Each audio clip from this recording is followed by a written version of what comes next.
That's right. Greetings, fellow armchair Imagineers. Tiki here. And Blue Dragon 5. And folks, are you tired of your average, ordinary, everyday sitcoms? Are you tired of your bland and predictable superhero shows? Well, boy, oh boy, do we have a show that just ties them both together with a bow. It's WandaVision. Well, WandaVision.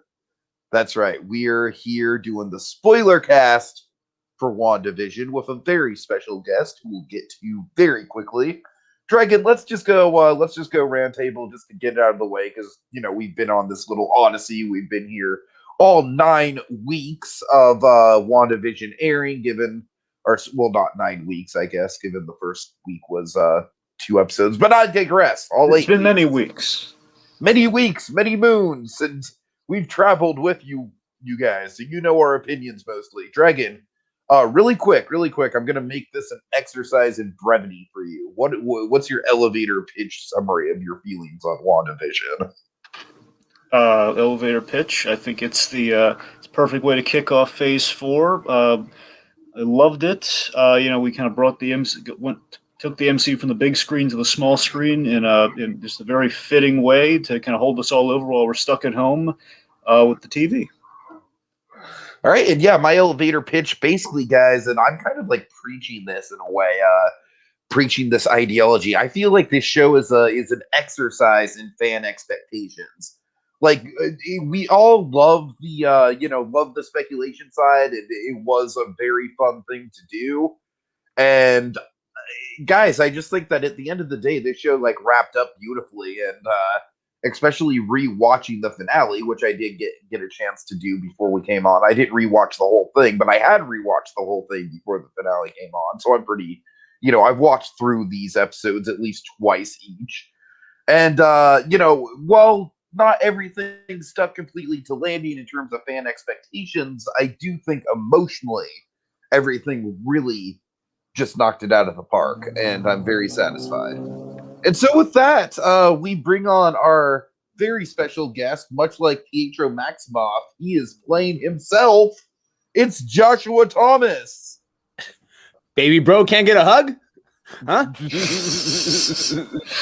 If a man who should be on TV. What is going on, guys? How are you? We're doing okay, Josh. Happy to have you on board. It's the spoiler cast for WandaVision, so you kind of sat out the heavy lifting doing episode by episode, and you're just here to give your opinions right at the end, very appropriately. That's it. I come in right at the end like Bill Murray and win the game. That's it. Right. Guys, okay, so before I even get into my whole thoughts on WandaVision, I have to just start off by saying how I don't know if proud is the right word, but just happy for you guys. I almost wish this wasn't a spoiler cast and I was on Plus and Us because I wanted that sweet intro, Tiki. I'm so happy that you guys have I remember when you guys were doing like Gotham week to week, and you've done it for several other shows. Mandalorian, and I just feel like you've kind of hit a stride with the WandaVision podcast, the Plus and Us, between Mandalorian and this one. I've heard almost all of your WandaVision cast, so I am up to date on most of your thoughts on it. I was digging it. And what's so cool about the consistency of it and, the reviewing is people get addicted to that. I remember when I was first getting into wrestling, I was into wrestling, and then I discovered the wrestling podcast that would come out right after the shows. Oh, yeah. And then that's what really hooked me, so that when wrestling started sucking, I still had to watch just because I had to hear what was said about it on the podcast. So anyway, I just wanted to, just give you guys a big old shout of praise because I'm so happy that you guys are getting, way more consistent. I mean, you've always been consistent, but consistent with a product that, everyone's digging, everyone's loving. I think we're really nailing the branding in the past year or two, Josh, and that's something that you really stressed to us. So I appreciate that. It all pays itself forward. Heck yeah. And so anyway, just a big round of applause for you guys. Okay. Right, appreciate it, buddy.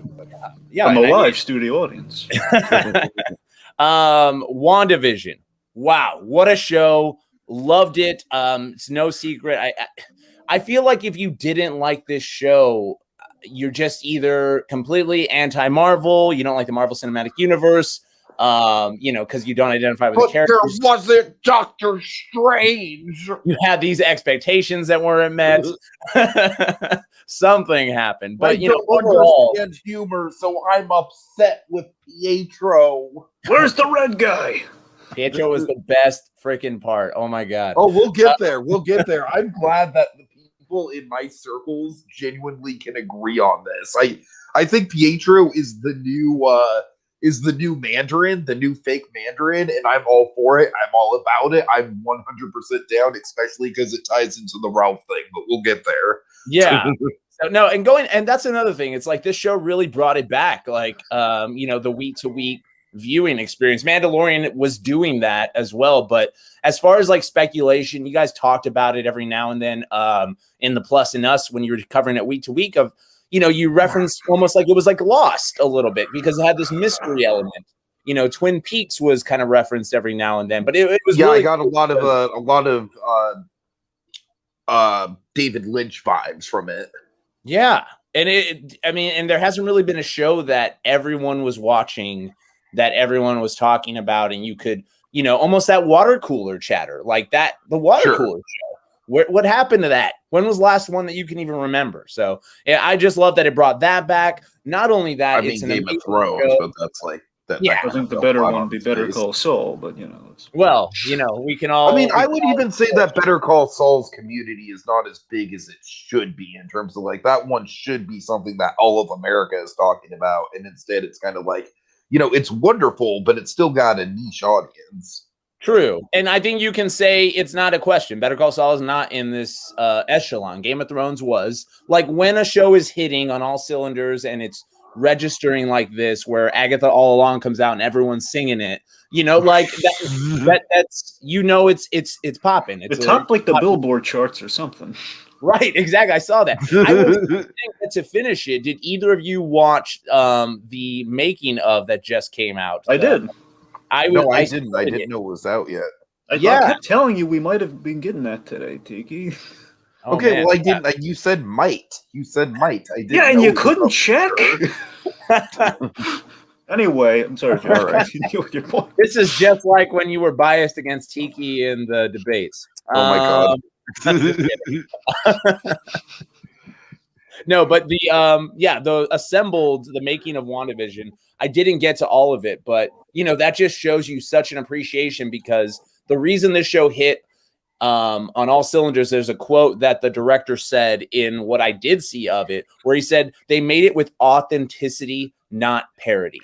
And for sure. That is everything. That is like what I base even my parodies on. Like I am either a true fan or I'm trying to, emulate an essence that's really there, not just straight up just this is stupid, I'm gonna make fun of it. And so I think that authenticity, not parody, is kind of the mission statement of the show, covering so many grounds. And yeah, I think I've gone enough. I'm ready to dissect it and get into all the things we loved over the episodes. Yeah, Jess, because you brought it up before we transition, I just want to mention Matt Shakeman. That's the guy who not only directed, kind of helped showrun the thing with Jack Schaefer, the lady who wrote Captain Marvel and is writing the Black Widow movie coming up. Hence all the Monica Rambeau stuff, I'm sure. Matt Shakeman. Kid from TV. I don't mean that just in the sense, he's a young buck. I mean, no, child actor from sitcoms who has a biz. I mean, he was at the Geffen Theater. He went to, he's directed on shows all over, including some aforementioned shows like Game of Thrones. He's done some Mad Men. Main thing he does, Always Sunny in Philadelphia. The man knows TV and's worked in all sorts of genres, either as the child actor or behind the camera doing the Lord's work. And more importantly, directed all of these episodes, man. They wanted like one clear vision. My God, did they have it in 9 installments? Wonderful. Oh, and I think that was a necessity to have one director on this because it needed to be. Yeah, the consistency was key.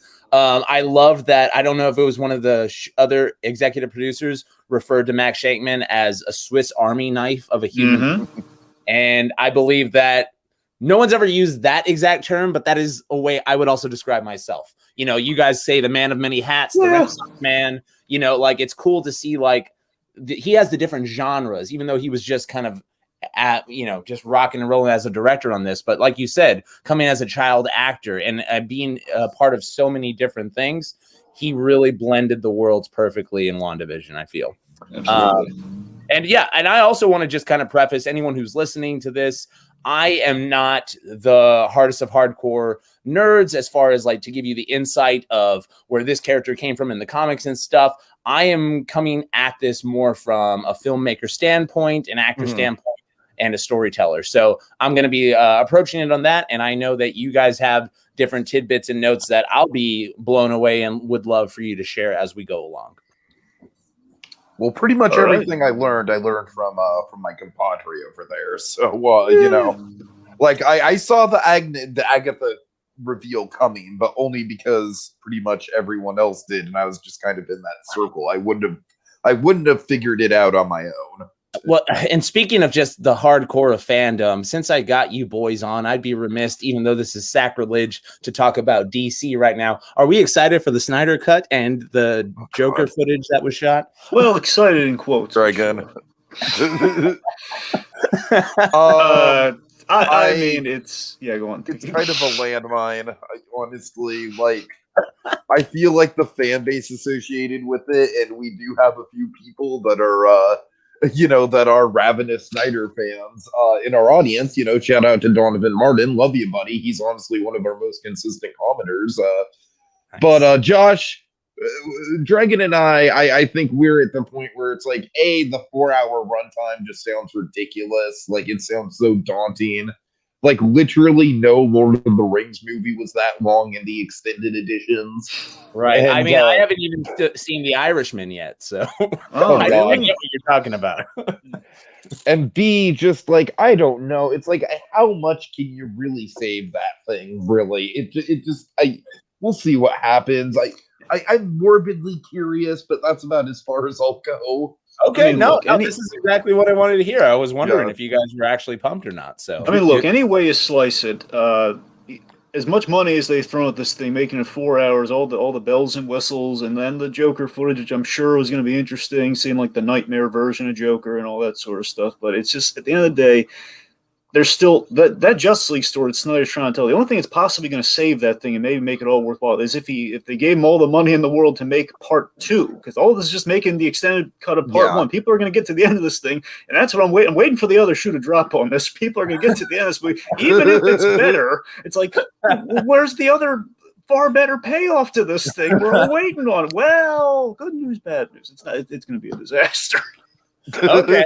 Oh, all right. Well, good to know. Yeah, I didn't know if you guys were chomping at the bit, ready to just turn that HBO Max on. No, we're more so just kind of like we're kind of. We'll be talking about it, but we'll definitely be talking about it. But instead of chomping up the bits, we're kind of gearing up for war. More like eat your broccoli kind of stuff, Right. Yeah. Stay tuned for that podcast, everybody. Sounds like it's gonna be a rave. Oh, it'll be something. It'll be something. Yeah. Okay. All right. Sorry to deviate back from us. So back to WandaVision. All right. Back to more uplifting things. Yes. Okay. Let's talk some WandaVision. Episode 1, filmed before a live studio audience. Oh, I'm so happy you've got those banners at the ready, Tiki. Where am I? Yeah. So, something really cool in the rewatch to take away from WandaVision is, Wanda, of course, very much going through the 5 stages of grief in kind of her processing of the loss that she incurred during the whole Infinity Saga. And the episodes are kind of paired off, like pretty much every 2 episodes or so, maybe less in some cases. Every 2 episodes are kind of like her going through a stage. So definitely the first 2 episodes are the denial stage of grief. She's in denial, hence the whole kind of the altered reality of it all. Very much rooted in the 50s I Love Lucy, Dick Van Dyke era of sitcom. Before in the way they shot this, before a live studio audience. Which is So a few things about this episode. 1, I absolutely adore the way that it ties directly into episode 8. That endpoint in episode 8 is one of my favorite reveals in the whole show. I just think it's beautifully poetic. It's like a great bookend, if you will. It's like a loop almost of this moment just ties into that first little bit of the show. I don't know. I just love how full circle that is. This I episode. Go ahead. Okay, well, I didn't get to rewatch all of the episodes in full, which I'm so curious, Dragon, for you to give us kind of a thesis statement if you were able to do that in a binge watch. But I did watch just like different moments I remember that I really wanted to revisit. I've seen the episodes multiple times just because of like we were taking weeks to get through them. But I did watch all of the intros back to back to back to back to back, and it's just phenomenal. If you could just take a second to just talk about these intros, starting with this one especially. Well, we did a whole debate question all about those intros. I'm sorry? I said we did a whole debate question all about those intros. Okay, well, if I can rave about the intro, I'll rave about the intro. Don't listen to this guy. I'll rave, but go. Yes, tell us. Let's talk. No. I'm not saying don't talk about the intros. I'm saying there's a lot to talk about with the intros. I'm saying that debate question was very good. And that was your attaboy. Like, I mean, yeah, let's talk about the intros. We did a whole debate question about I guess. Yeah. Freaking internet and tone. Stop T90ing me your statements. Okay. So, no, the intro, especially for this one, I didn't watch the Marvel, is it the Legends, where it recaps Wanda and Vision? Yeah, Marvel Legends, kind of based, it's kind of a little name from the toy line. It's kind of cute, but that's a little recap they've been doing. Yeah, and those are great for anyone who needs to get like the scoop of what happened in the movies before the show. I watched the pilot before I watched the Legends, and so just that intro being the first thing you see, I was like, whoa, where did I leave off WandaVision? Like I was racking my brain as to where they left them off in the movies because it was just coming at me. But then it established it in such a, again, authentic format that I was just on board. Like my questioning ran out quick and I was just like, okay, who cares? I'll figure out this as we go along because they've sold me already because they put so much time and effort into these, starting with this intro. Sure. Of course, all the intros, different Anderson Lopez couple song, which each are very distinct, very different, very indicative of said time period. And I love being with the first one in particular. I love the first two intros. I don't know if they're necessarily my favorites, but because each of them are so good in so many different ways. But I love being thrown into the premise and kind of this new reality. And very much kind of I love how this one was shot most. I know that much because I love the intro of just seeing Wanda, the newlywed couple, coming to town, and Wanda in the wedding dress and this whole like bewitched effects of like the strings and the phasing meets the Dick Van Dyke. Oh, the practical effects are so authentic. Mm-hmm. I just love the phasing in the 50s. It looks so great, kind of cheesy but wonderful. No, it was, that was great. And with the fact that they were doing the special effects, because it's different when you're watching an old sitcom and you kind of like, oh my goodness, like look what they used to have to do. But when you're doing it intentionally, like this is Marvel. They could make anything look as real as they want it to be. It's the MCU meets TV nostalgia. Yeah, exactly. And just done so perfectly. I thought that was amazing. Tiki, you were kind of going off on a point before I started cutting you off about the intros. Maybe it was like your thoughts on the episode as a whole, or maybe the black. What were you talking about? Or what are your thoughts? Yeah, I just think generally speaking, while these first two episodes are very, very authentic, I will say that, especially for someone like my dad, and my dad is the person who I watched the show for a second time with, so he's really the one that I binged through it with. He was really thrown off, Josh. Like, he was enjoying it, but by the same token, it took until episode 4 to really get to like, oh, okay, like I totally get how this ties into the grander Marvel stuff. And of course, that's all by design. I'm not faulting it for that. But it is very much throwing you into the deep end of the pool, and I respect that. But I almost, like, it's almost a little too.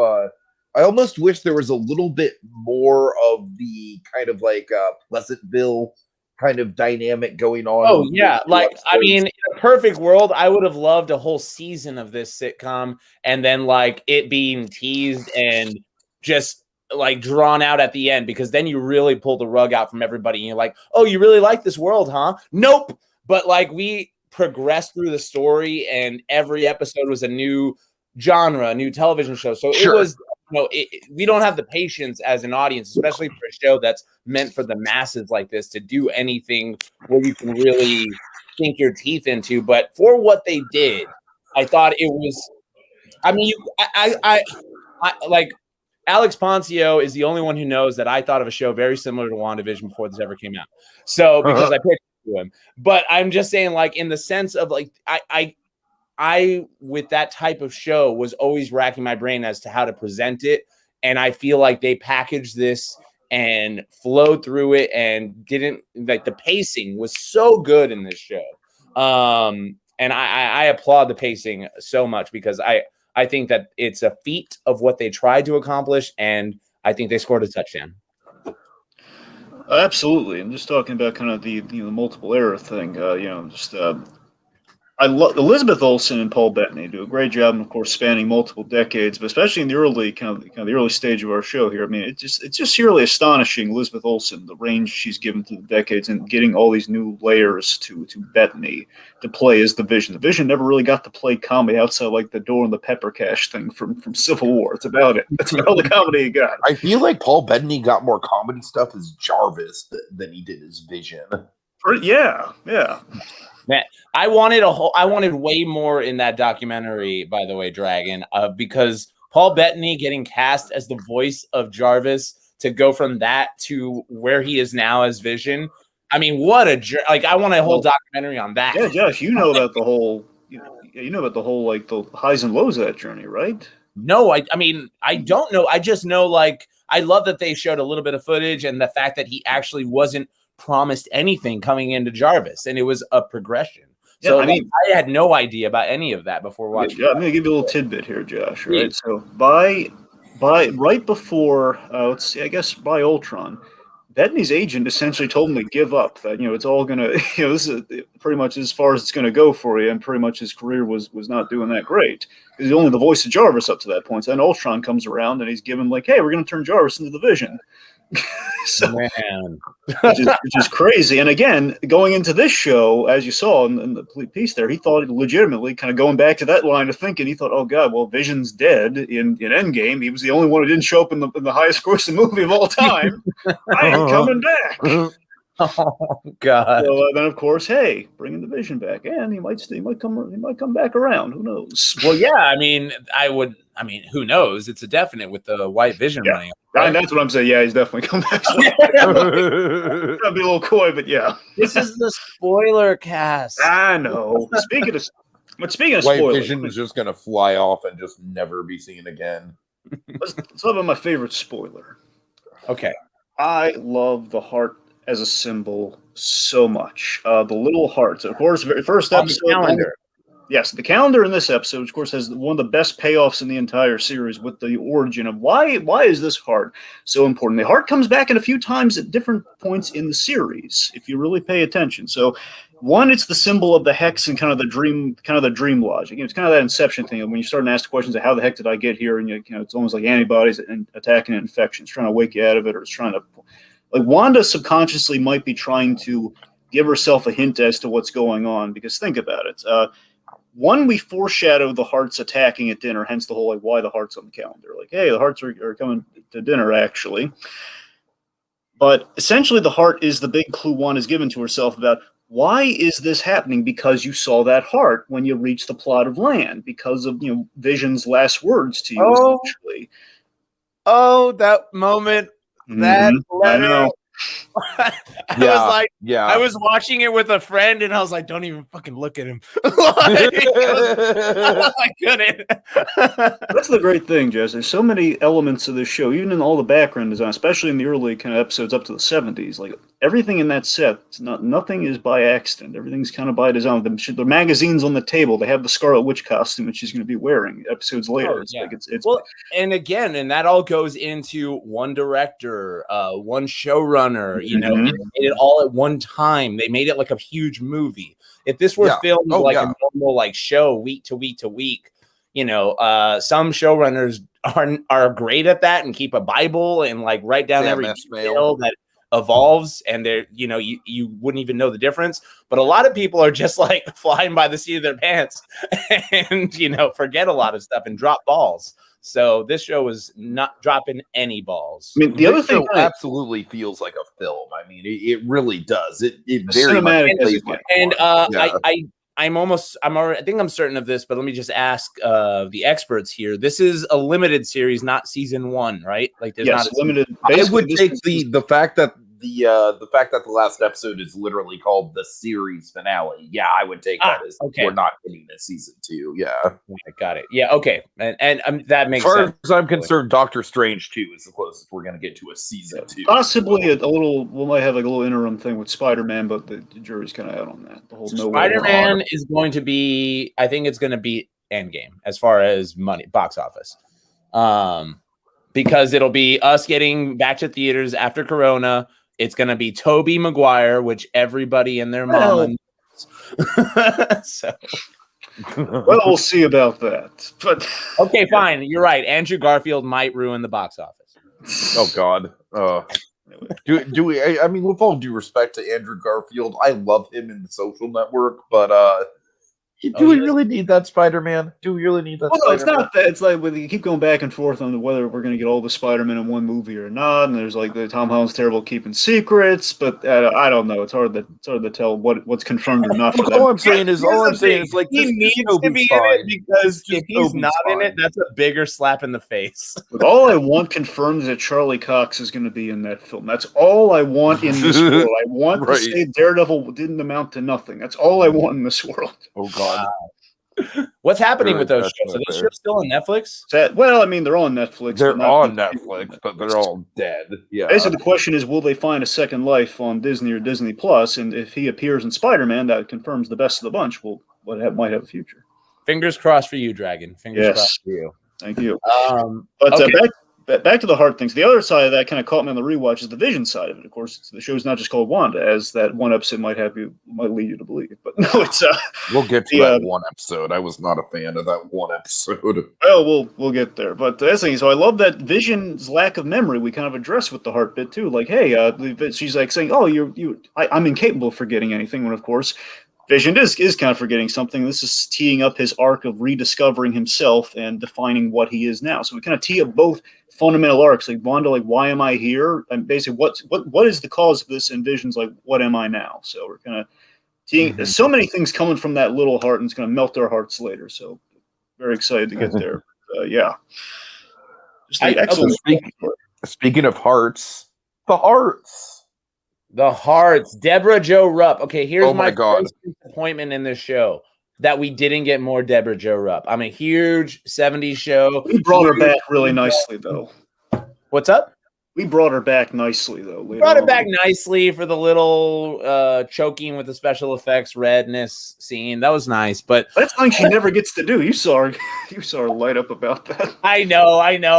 That made it. I was like, oh, Deborah Jo. And I like that she did it for her great nephew. I'm like, grandkids, what's going on? Nephew.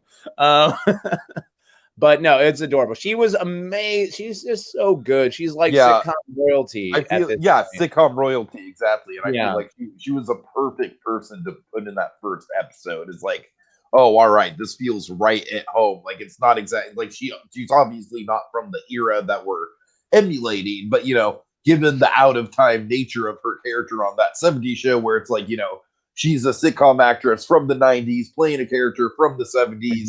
We can totally buy into the, and she does a perfect job fitting into that 50s style. Now, I don't recognize Mr. Hart, but Fred Melamed.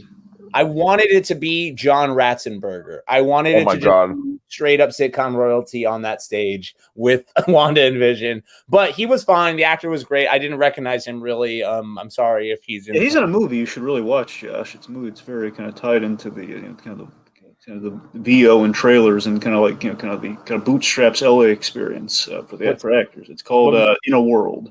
In a world. Yeah. Okay. Poison Ivy's in that. Lake Bell from the Harley Quinn show. She's the main character of that film. Oh, really? Okay. Fred Melamed plays her father.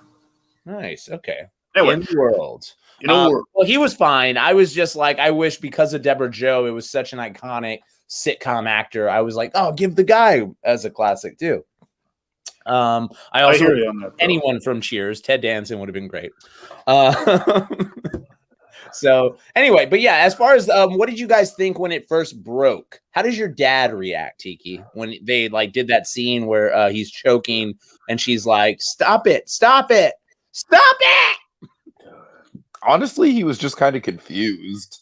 Okay, I'm gonna say this about my dad's about rewatching the show with my dad. All right, guys, if you ever find yourselves in a situation where you're watching the show with someone who hasn't watched it, and they have questions, good fucking luck.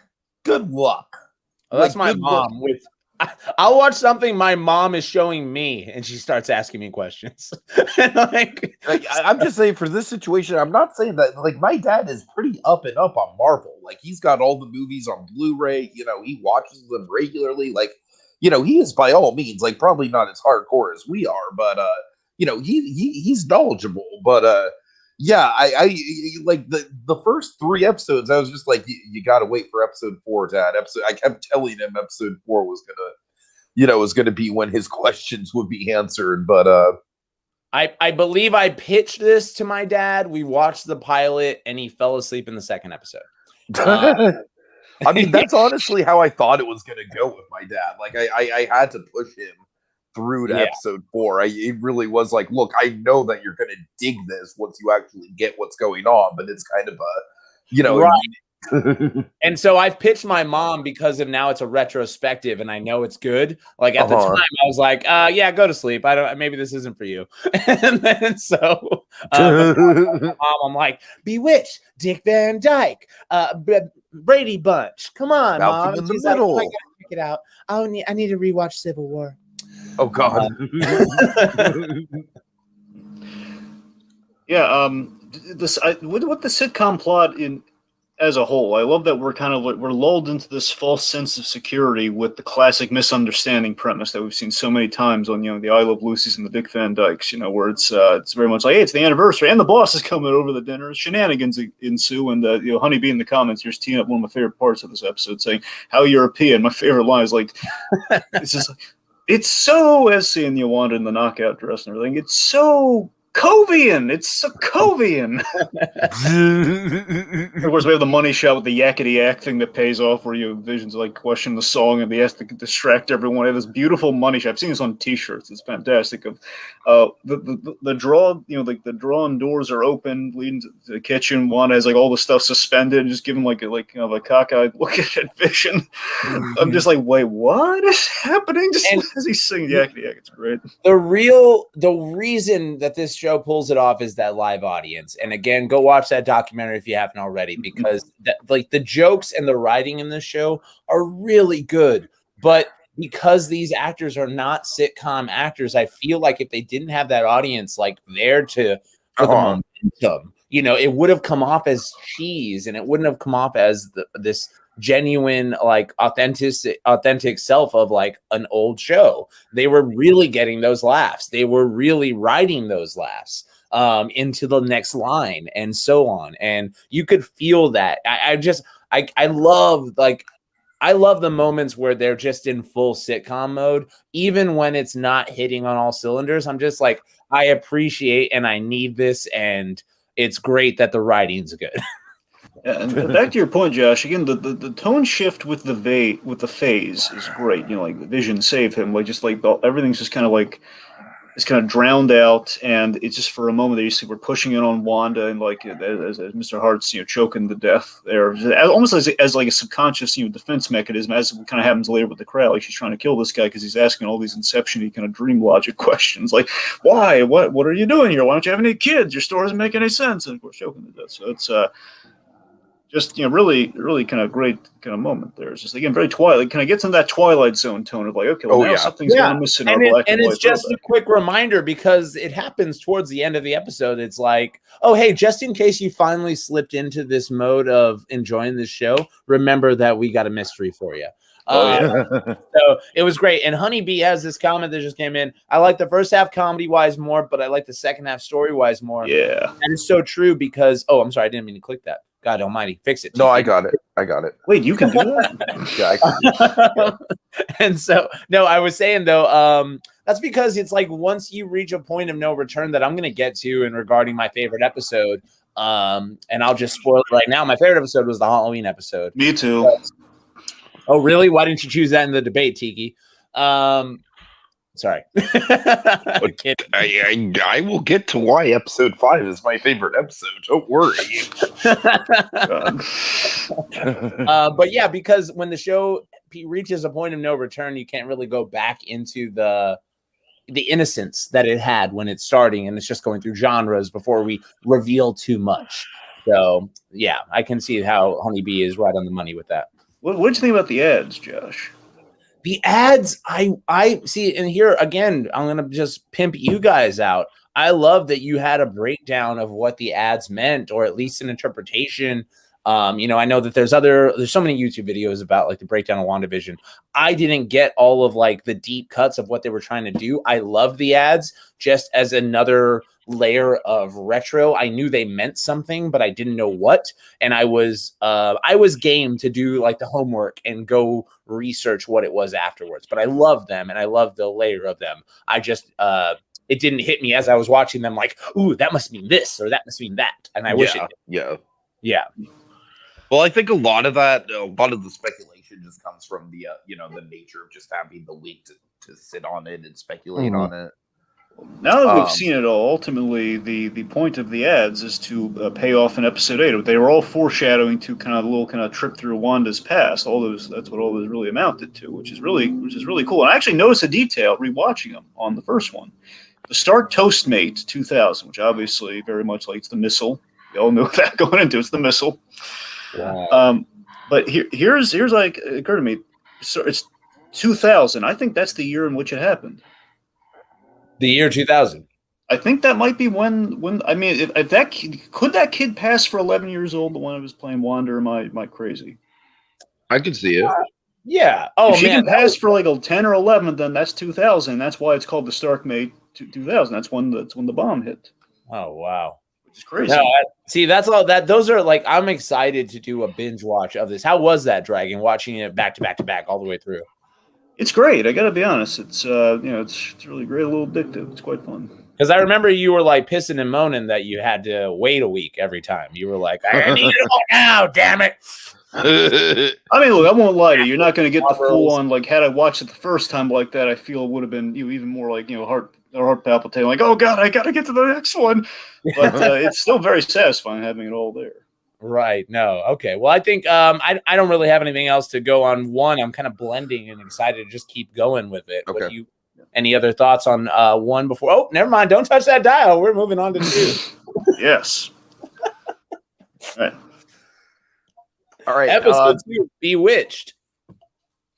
Yeah, this was a magic show, right? Yeah, this is the magic one.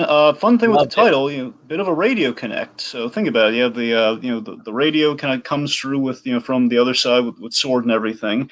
You have the audience. You have kind of the audience at the very end, like someone watching it, watching it on the TV. So we keep all the sword stuff really pays off into the namesake of this episode. Is that it's something's coming. We know something's coming. Yeah, I love the magic show. Wanda is a smoke. In that assistant's outfit, by the way. Yep. And yeah, Flourish was hilarious. I laughed every time he said it. Drunk Vision. This was a great episode. I know that there's been a lot of talk of like they should have released the first 3 from Jump, and I agree with that. To hook people, I think it would have hooked them if they had 3 because it ends up on a way better cliffhanger. But man, this was just a great, solid episode. Just living, especially like knowing where the series goes, and again going back to Honeybee's point of like I like the comedy in the beginning. This was a funny episode. It had a great plot in the traditional sitcom style. It still like expanded the mystery a little bit, but I appreciate that they gave it more time to live in sitcom world in 2 episodes like this. I think it's the cutest episode of the bunch. It's a calm before the encroaching storm that's really going to get kicked off. Next episode, we have the. I think it's probably my favorite opening. I love the 50s opening, but the 60s Bewitched opening, the cartoon versions of Wanda and Vision, I love it. And again, we continue the heart symbol when they're flying. They kind of make half a heart as they're heading down to the town. I love the style. And also, this keeps coming up somehow, but Honeybee's comment, Doctor Strange 2 better explain it. Vision can shower. Honeybee, we know. We did a little cartoon opening. He can shower. He phased through the shower. Everyone Why is forgets this an about internet that in thing? episode 2. Yeah, everyone forgets about that. How is this an internet thing? He could clearly shower. As far as I'm concerned, that's canon in universe, even if it's animated. It's made of vibranium. He's fine. Wait, why would they think that Vision can't shower? It's a whole hashtag, Josh. It's a whole trending hashtag. I don't get it either. Why is it a thing? Easily refuted. It's now become a running joke. This episode's got a lot of Bewitched and I Dream of Genie. Really. Yeah, this was the opening that was WandaVision. Yeah. WandaVision.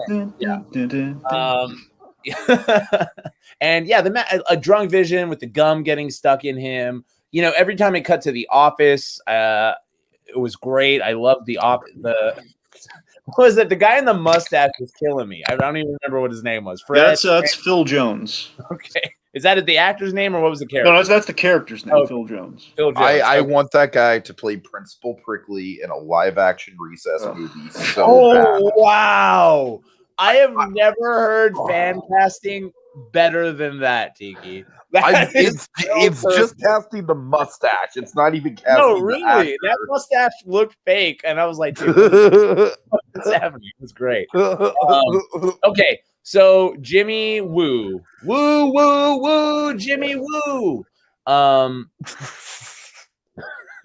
I love me some Randall Park, but also everyone. It's not like quite. I don't like to say it's an unpopular opinion, but you know what? It's never really kind of unified one. I really like Jimmy Woo and Ant-Man and the Wasp, and I love getting them here. Also, he mastered the magic trick, which is really appropriate given this episode. Wait, are we going to Jimmy Woo? That's not till episode 4, guys. I'm just talking about Jimmy Woo because he's the guy on the radio. That's what. Okay, sorry. Yeah. Sorry about that. Of course. I'll save my thoughts on Jimmy Woo. He comes in. We got the radio message. We got a little more creepiness. What was? Do you remember what was the ad on this one? Yeah. What was it, Dragon? Well, this is really cool. And this was the Strucker watch, the Strucker timepiece. Ooh, Strucker timepiece. Okay. Baron von Strucker, the guy who was responsible for the Hydra experiments that turned him into, exposed him to the Mind Stone. Love it. And I'm so happy that we're going through these and you're going to tell me what each one of them meant. Like, yeah. Okay, perfect. Got that one. Yeah, I don't really have too much to say on this one aside from I love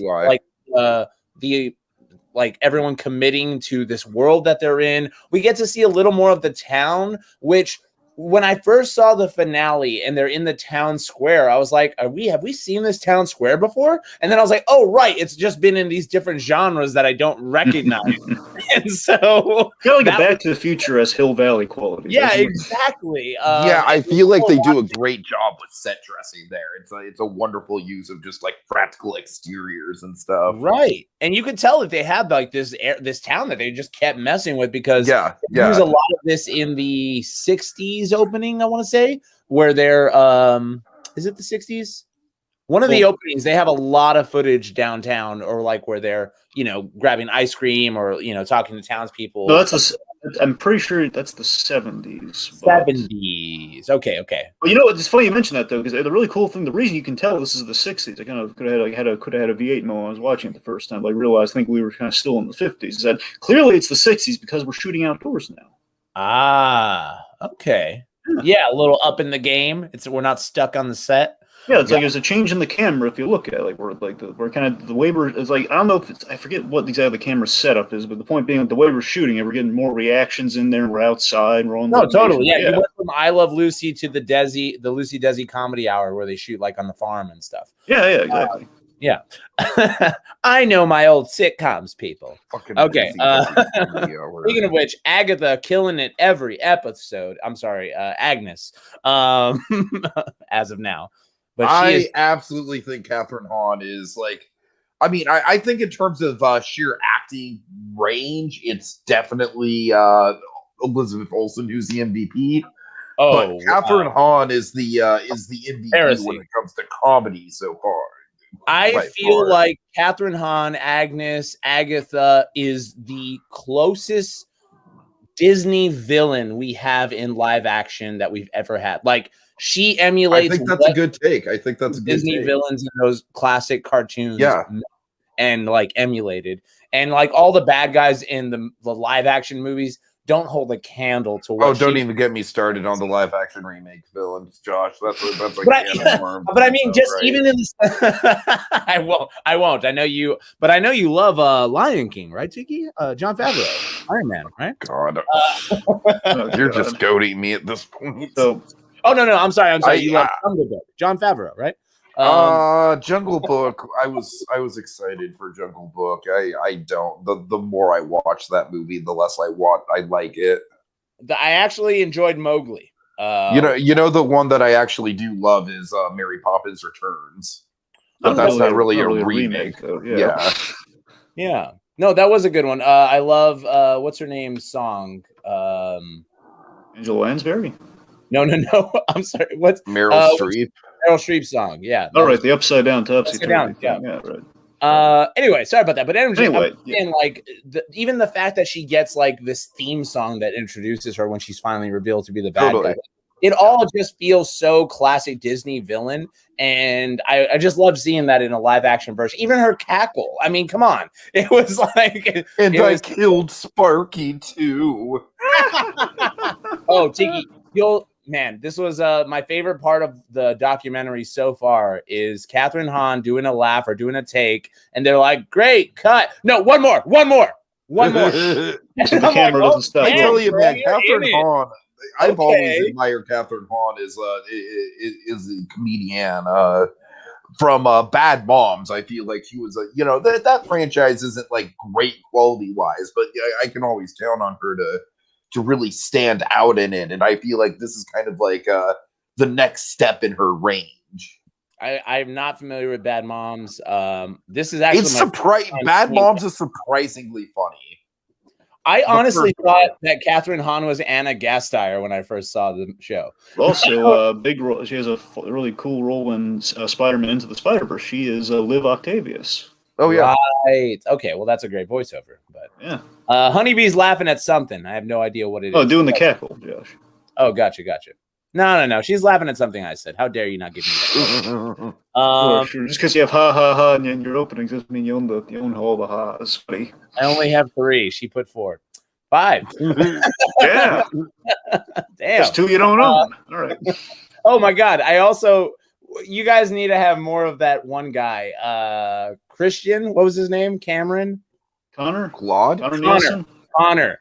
I love just and we're gonna get to it if we move on to the once we get to the sword stuff, because I loved his take on the sword stuff. I kind of agreed with him. And yeah, I'll just say that for now. Yeah, well, just to quickly get in there, I just want to say again, I like the whole neighborhood watch thing basically being a response to Sword is creeping in. Hence, like, why is this episode about the neighborhood watch? Well, it's about that because Wanda feels like she's being watched by someone. Someone's trying to intrude on her little kind of a hacienda here, which again is like, have these drones coming in from the outside, these mysterious Lynchian beekeepers, and again Geraldine.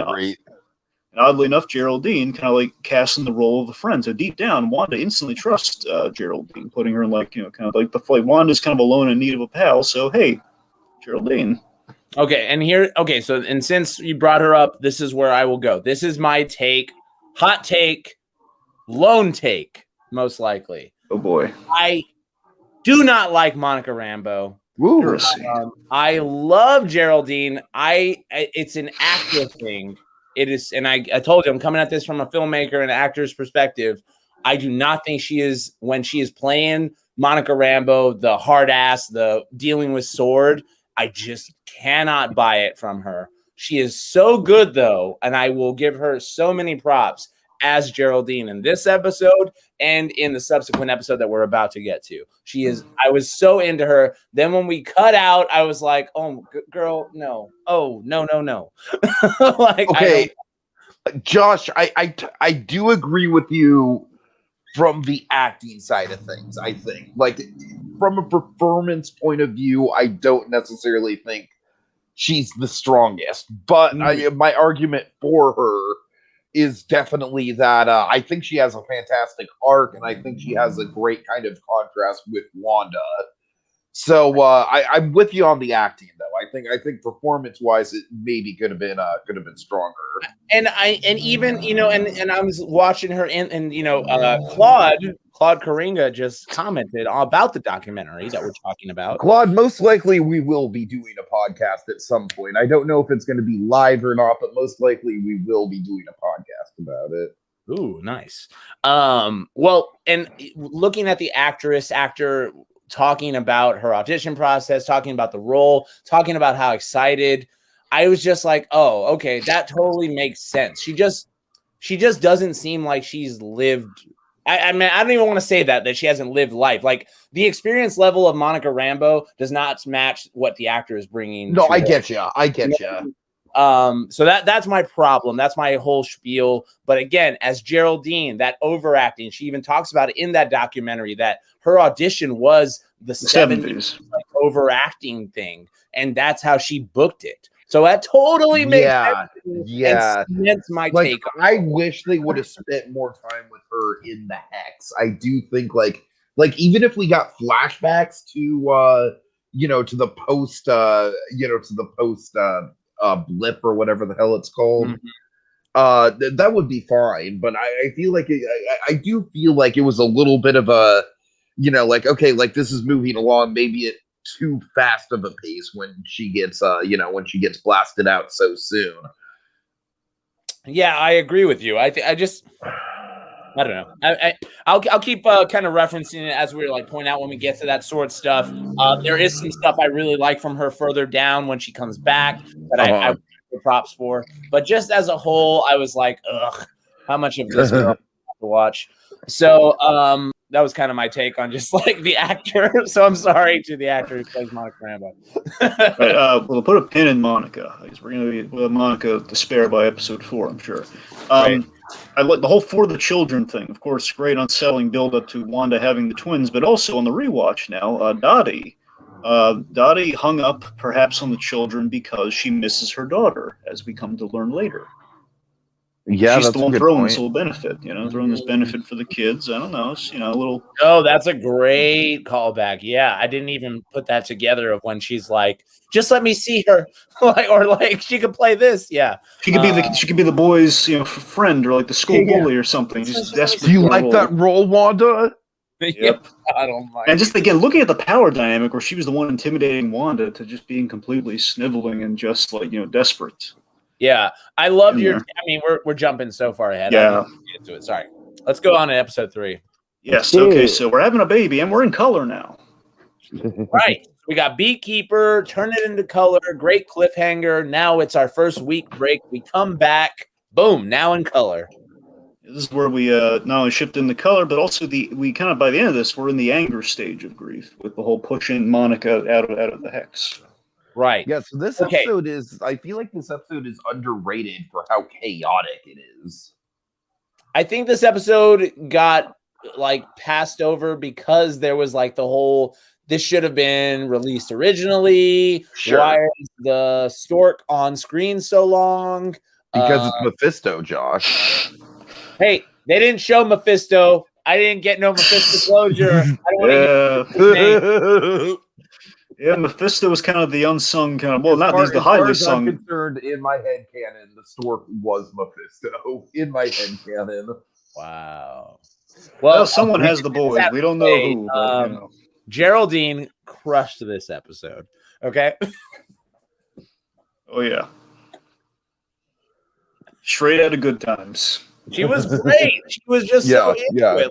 I was really I loved that scene. It was perfect sitcom energy of Wanda trying to hide her pregnancy. With the fruit bowl.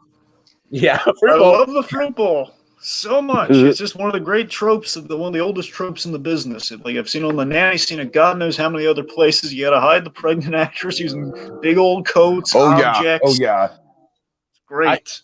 What is I just watched all these. What was the Now in Color intro song, Claude? I'm looking at Yeah, Dragon, refresh me on that too. I don't. Well, that was the '70s intro. That was kind of it was a lot of Partridge Family and kind of the music. You had some Mary Tyler, but it's so funny. Like Elizabeth was playing. Oh yeah, no, I get you. It was kind of like Brady Bunch-esque, like it was kind of Brady Partridge Bunch. And, yeah. This was the one with the ice cream, Josh. You're thinking like they're yes. So this is the one that has all of the like downtown shots, all that stuff. Yeah, showing the town square way more. And yeah, I think that this one was great. I don't think this is the best. I love the Malcolm in the Middle intro. Oh, I'm with you, Josh. That is my favorite. I mean, but that's totally subjective. It's your cup of tea, whatever you like in that. You and I both grew up on the pop punk, Josh. So what are we gonna do? But I will say the next one we're about to get to with Baby Vision is probably one of my favorite moments. We'll get there. Baby Vision, or him actually no Teenage Vision at the chalkboard. Oh God, well, my favorite's the Christmas card Vision, but we'll get there. Oh my God. Okay, sorry. So we're Now in Color. We got great sitcom energy still flying. We got a lot of plot Mephisto speculation in this one. What happens with Vision? What is his reasoning for going off? It's because he goes to get the doctor, right? That's what. Because he's the nervous father. It's kind of like the Dick Van Dyke episode from back then. It's again, I like he's kind of bringing some of that as the decades are going by. It's the age old like we're having a baby episode, but only we've done in 24 hours. That's the difference. We've done in like 9 months in 1 day. It just this utter. Plus, it's an impossibility. Which really has Vision nervous because again, synthezoid and human, that's not really the equation does not quite match up there. So this is an impossibility, yet it's happening. Which is a big pull from kind of the source material for the show here, like the Vision and the Scarlet Witch comic is basically them trying to have kids together. So that's pretty much all that in one episode. I like the doctor plot. I like that. This is why I wish we had like way more episodes of just traditional sitcom to just explore all these types of tropes of. Oh, the doctor gives you news, and now he's going on vacation. Dr. Nielsen for Nielsen rating. Oh, nice. So, I really liked all the sitcom stuff in this episode. The Geraldine delivering the kids, connecting her to those kids was great for Monica's character. I'm trying to think of like other really standout. I love like the water breaking and all that. So like, all the shit, all the pregnancy. Basically, her powers being out of whack because again, interestingly, in this thing on the rewatch, Wanda is remarkably vulnerable here because she's actually having a baby. Therefore, that's why her powers and her control over the Hex is out of whack and kind of more of a kind of a localized sitcom kind of space. But that's why everything's kind of going haywire. So if Monica wasn't there, she might be in really dire straits. But no, that's a great point because I really didn't. I didn't understand like. That of if that would be explained later of what was going on, of what was happening, but it makes sense that it's just her being out of whack because she's giving birth to these kids. I also I didn't know anything going into this about the comics of what it's based on, House of M, anything like that. So I didn't know if she was going to have a kid, she's going to have a miscarriage, she's going to have twins, a boy, a girl, all of that. So it was great to have it revealed. Because they went through the two names, my writer brain immediately went, okay, it's going to be twins because they're going to have to use both. But before that, I was like totally in it. And I really like the ride of it. I think that the reason I bring that up is I feel this show did a great job of, respecting the people who knew the source material, kind of like where these Easter eggs are coming from, but also just kind of like, if you're just along for the ride, it was great. Yeah, I feel like the show was really easy to deconstruct for the fans, and because of that, I feel like the show, like you said, Josh, not just for us but for everyone, the show absolutely thrived in the podcast space because everyone, because we all had like these little things that we could pull from the comics. Some of them ended up being right. Some of them, like Mephisto, ended up kind of being a little bit of a dead end. Yep. Okay, Dragon, give us the commercial and the meaning. All right, so we had Hydra Soak, which is which pretty much it kind of is still in line with the Baron von Strucker thing we had last time. Basically, Hydra being where she was kind of held up for a while there, getting all the and I guess in essence, kind of soaking up all that Mind Stone energy, all that. Well, the Mind Stone of it all, again, kind of being misled, led astray, kind of brainwashed, if you will, or kind of soaked, I suppose. Oh, okay. Yeah, but which this they kind of covered. Of course, everyone's giving a lot of our spec was about the whole Infinity Stones thing. They confirmed that was all fan speculation. It was never like they weren't quite building towards an Infinity Stone thing with each commercial. I mean, it's kind of there if you want it to be, but it wasn't. That's why I didn't really go anywhere with the Infinity Stones. That was all fan speculation. Pretty much things are in reference to her past, just not all like an individual Infinity Stone. It's kind of happened to be that way. Also, I love the sly edit. We should talk about the sly editing in this one. This is where we had before we had her rewinding things, Wanda making her first deliberate kind of choice in the reality, and then we had Vision as this dramatic scene in our kind of our 70s show happens. It's like bloop. Okay, let's cut to the different take here, where it's just we're having a baby, man. That's wonderful. So this is where he first questions her, right? Yeah. Yeah, this is where he first questions her, and also we got to highlight Elizabeth Olsen had one of her finest moments of performance here. That also gets better as it goes along, but she had the big "I'm a twin" moment, just a big "I'm a twin" moment, which basically kind of tees up the Pietro setup, which of course brings about Ultron. And of course, when Ultron enters the fray, that's when the anger stage of grief kicks in because Ultron killed my brother. I don't like that memory. Monica, who are you? What's with the sword logo? Get out!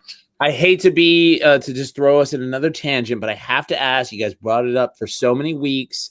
James Spader was supposedly confirmed. Oh man, that to me, that's my personal disappointment. WTF? What's going on, Dragon? Tell me. Okay, so that for me, I mean, Doctor Strange was always like a foregone assumption. Which I mean, to be fair, it's like Doctor Strange honestly wouldn't have even been surprising. Yeah, that's the thing. He wouldn't have been surprising because he was like a foregone conclusion they ended up doing, which I believe was due to the pandemic or the shooting or something. I hear that he was supposed to. Anyway, so the James Spader, one of our commenters mentioned that James, and this was not just him. A lot of other people have speculated. They said, which now looks like they speculated, that James Spader was officially cast in the show, assumedly within one of the last 2 episodes, which that turned out to be bunk, and I was really let down by that because Spader. Of course, played Ultron. Ultron very much is the link in the linchpin between Wanda and Vision. And we had many ideas about maybe he'd just show up in human form, or maybe just a word. Oh my God, that would have been amazing if he showed up as Robert California in the Office episode. Hilarious, or similar to that. Anything. Or if they had they invited the father or the father-in-law home for dinner. I mean, I know you guys pimped so much speculation on Doctor Strange showing up as the Doctor. They could have played around with so many great Marvel cameos. That's why I almost wish this was a longer season where they could have had so much fun with that. But I don't know. I mean, it is what it is. It's all that was kind of almost the fun / drawback of week to week, right? Right. Well, the biggest thing too is that again, Spader absolutely could have been the voice of White Vision because that's basically Ultron's vision of what Vision was supposed to be. Ergo, it could have had should have happened. Yeah. Would have been great. Would have been tripping. And he's the one disappointed. Everyone's going towards the Mephisto thing, which we were all hoping for. Mephisto could have fit in there, but you know what? I mean, we have to see where the story's going with Doctor Strange too, because I think whoever the big bad is in that, assuming it's not just Wanda, is going to be. Is going to be whoever we're kind of building to there, which may or may not be Mephisto, but Ultron absolutely could have worked into the show, especially in our big old awesome flashback penultimate episode. We could have worked him in there at least once, but we didn't. So. Oh God. Anyway, 100% in the flashback episode. That's where I thought I was going to see him. I know. I thought they were at least going to show a clip of Ultron or something. That way they justify this is what you were waiting for, suckers. And you know what? As much as I've dissed on Aaron Taylor Johnson in the past, specifically for Godzilla, I almost feel bad because it's the show is intentionally going out of its way to not cast him. But that, I think, was so intentional to lead to the that was the biggest speculation. That was something that even I was oh my God. Yeah. No. We'll get there. We'll get there for sure. I'm just saying, they even in flashbacks they couldn't have Aaron Taylor Johnson. Yeah. Well, you'll notice they actually cropped him out of a shot though, because they didn't want to reveal Aaron Taylor Johnson. As they use him in the recap and like the previously on bit where they use a clip from the movies. That's what you so you saw Pietro like once, and maybe when they're doing like little table. No, not in that table leg. Because in the show they did not shoot him because there's like a protesters clip. You see Wanda, you do not see all of Pietro. Right. If you want to see Aaron Taylor Johnson, go watch Legends. He's featured on Wanda's backstory. Or if you're into self-punishment, watch Godzilla. But anyway. Oh God, no, never. Wait, Bryan Cranston. I love Cranston for like 10 minutes. I love the first act of that movie, but have you got all these side notes? Did you watch Judge yet? His new show? Your Honor, Josh. I'm sorry, bro. That show was amazing. Get it right. Okay. I don't have Showtime. My bad. It's the one streaming app I don't have. Side note, get the Paramount Network. Holy cow, so much Paramount Plus on there. What's up?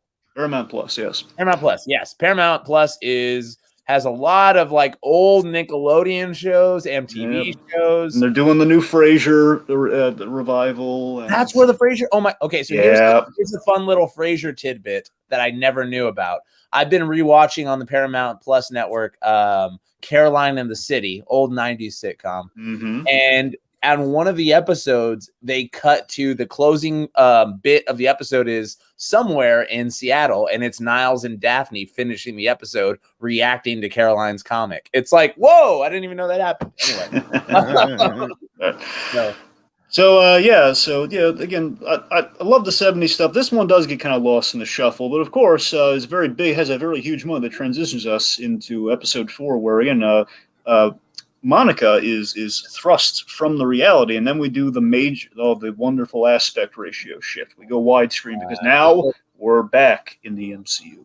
We hit that bitch with Galaxy Quest style. Yeah, how great! We don't want to go down a tangent, but yes, I know how awesome that is. Okay. Oh God.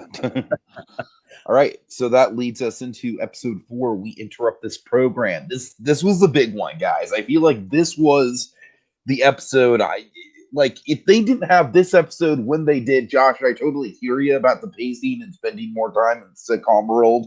Mm-hmm. But I feel like the timing on this episode was absolutely perfect. If this episode didn't drop when it did, right? Totally. I don't think that this show would go on to be like the number one show on TV. Let me just clarify my point of what I was trying to emulate.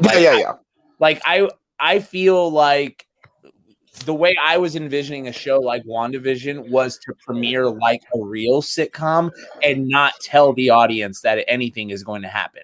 So in the sense of like, no, this is just another sitcom coming out on the fall lineup.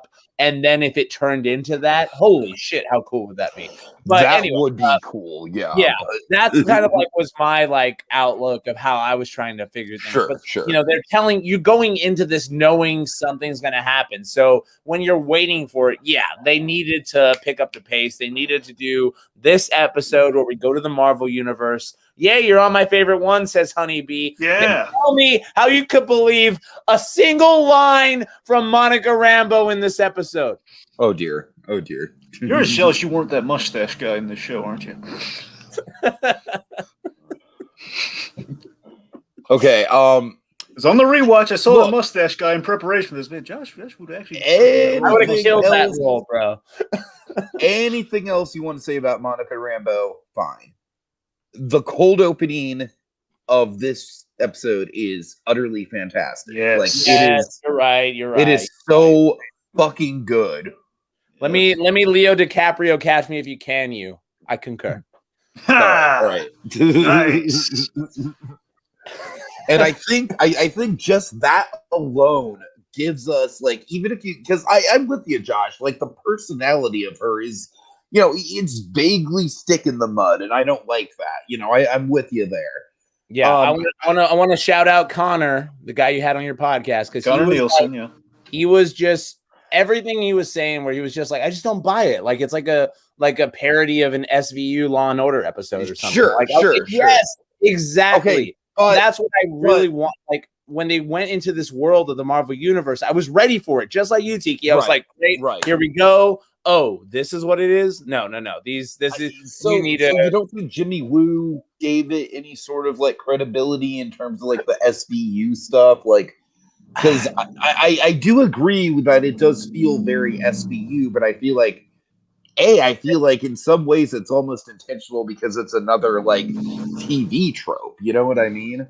No, I get you, but it was, I don't know, man. It was just like I think Monica is like my biggest. Like if Monica sold it for me and could be the badass, and I believed her life behind her eyes, I probably would have bought into like, because what was happening is Monica was surrounded by comedic relief, and she wasn't enough nor believable enough for me to buy the comedic relief. Now it's all. I feel like the fact that she is surrounded by comedic relief, like I say, kind of it does give her, unfortunately, a little bit of a stick in the mud quality. Right. Yeah. And again, if it was just an actor who had a little more heft, maybe carried a little more like, star power, essence, something, like I think it could have like sold it for me. As far as Randall Park, Jimmy Woo, I love Randall Park. Fresh off the board, I think Randall Park is great. I feel like this show makes me want to rewatch Ant-Man and the Wasp. I'll tell you that much. Oh, sure, I haven't seen Ant-Man and the Wasp. I need to watch that, and I want to just for Jimmy Woo. Like I love Randall Park. I don't think that you'll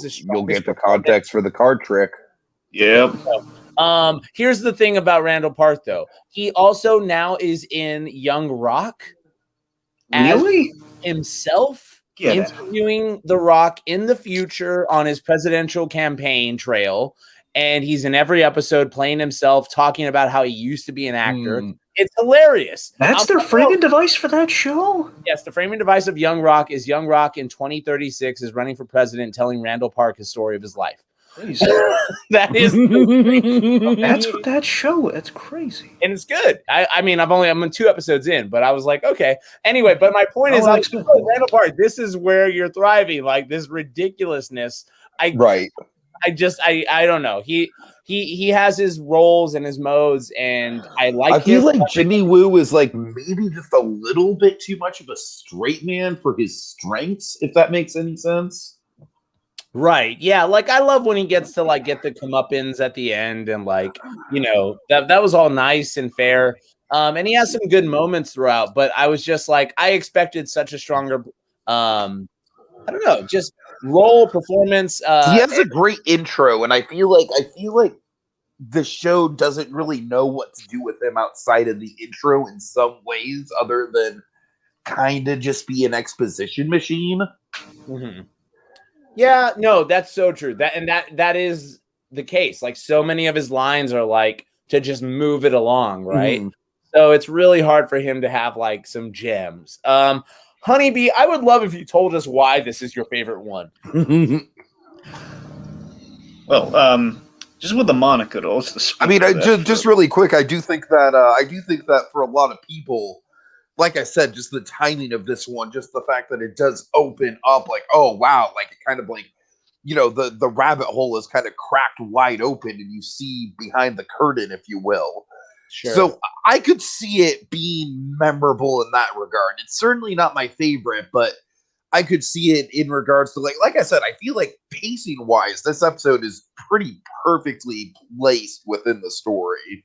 Mm. No, and okay, I'm done crapping on this episode. I'm sorry, I just needed to get those points across. This episode is needed, necessary, does move it along. Is this also where Wanda comes out and confronts them, right? Or is that's 5. Yeah. That's 5. Okay, got it. So this is just, where does this episode end, if you can remind me? It ends with the link up to the whole thing is flashback, so it ends with Monica getting shoved out of the hex. Okay, so it ends with it again. Okay, gotcha. And this is, her going to Westview with Jimmy, seeing it. Okay, got it. All of that stuff. Yeah, I mean, it was great. It was good backstory that we needed to get. I just wish it was executed with a little more of, I don't know. Like, I feel like I would never get this sort of acting in a Marvel movie that I'm watching in theaters. That's what I was just kind of like, oh, how did this fly for you guys? I don't know. Sorry. Josh, I do hear what you're saying with the acting and everything. I'm with you on that. I guess to me, like I said, like it's one of those situations where the sitcom stuff is very, very much the focal point of the show and what we want to get to. But I do think that the outside stuff does serve its point pretty well. We'll get to Hayward, but I think that Hayward is a pretty underrated villain for how for how duplicitous his scheme really is. So we'll get there. I do think there are points. Okay, so I guess if I could elevator pitch my problem with it is this.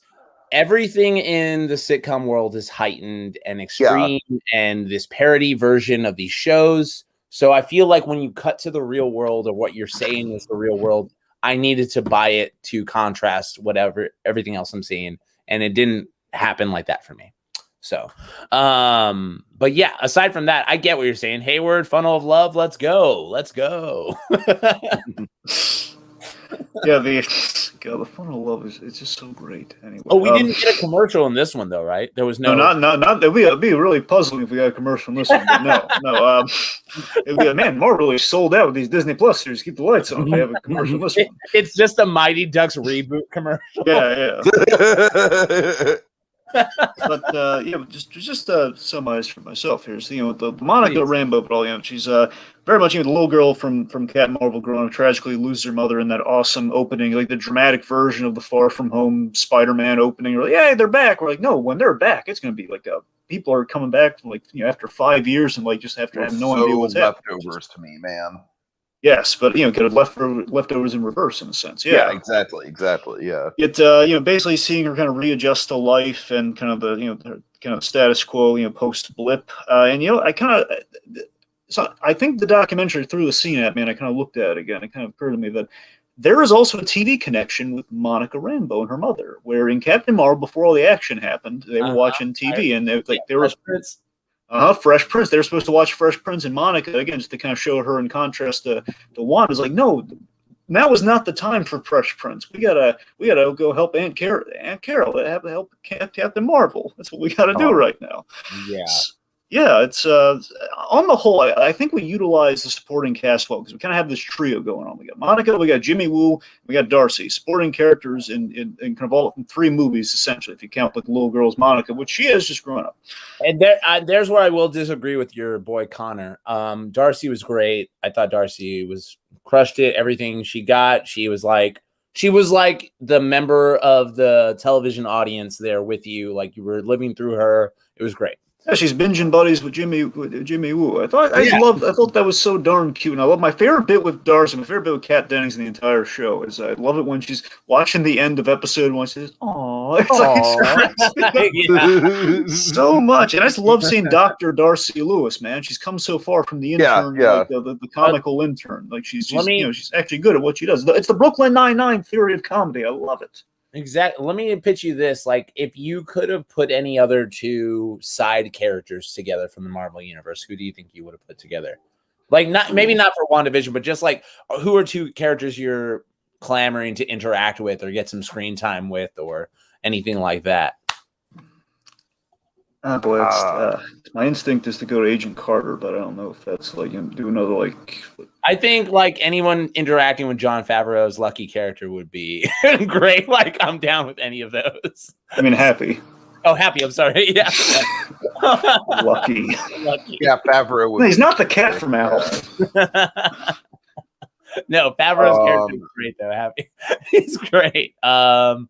Yeah, I was kind of throwing that out there. I don't want to put you all on the spot or spend too much time. Yeah, I mean, I'm sorry. I mean, believe me, I got answers to this, but I'm just trying to think of the right pair. I'm going through all of them right now. It's but I guess I would honestly like to see more stuff with Rocket solo.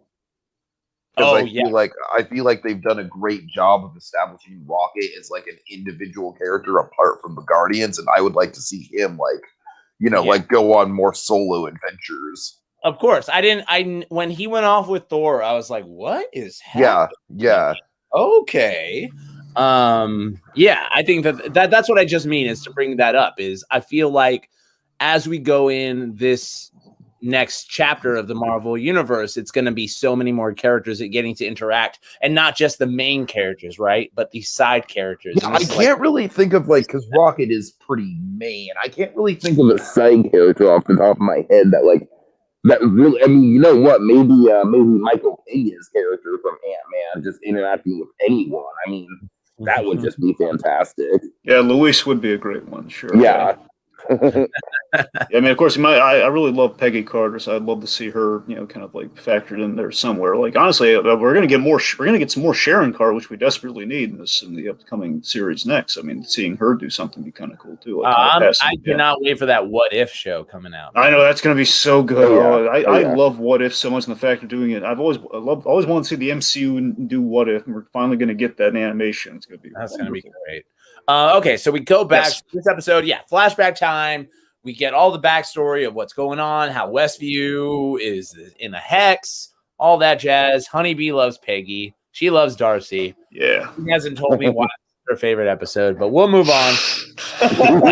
So, of course, we have the dead Vision at the end of this episode. We kind of have that haunting. Now we speculate. That was like, oh my God, that was kind of our big audience. But it was a big reveal later on in the season that, so in the series, that, hey, she didn't grave rob the body like we thought. And that was a frame job. Is the sole move that Hayward makes in this show that I think makes him, at least on paper, again, I don't know about the performance. The guy's just kind of like a generic asshole.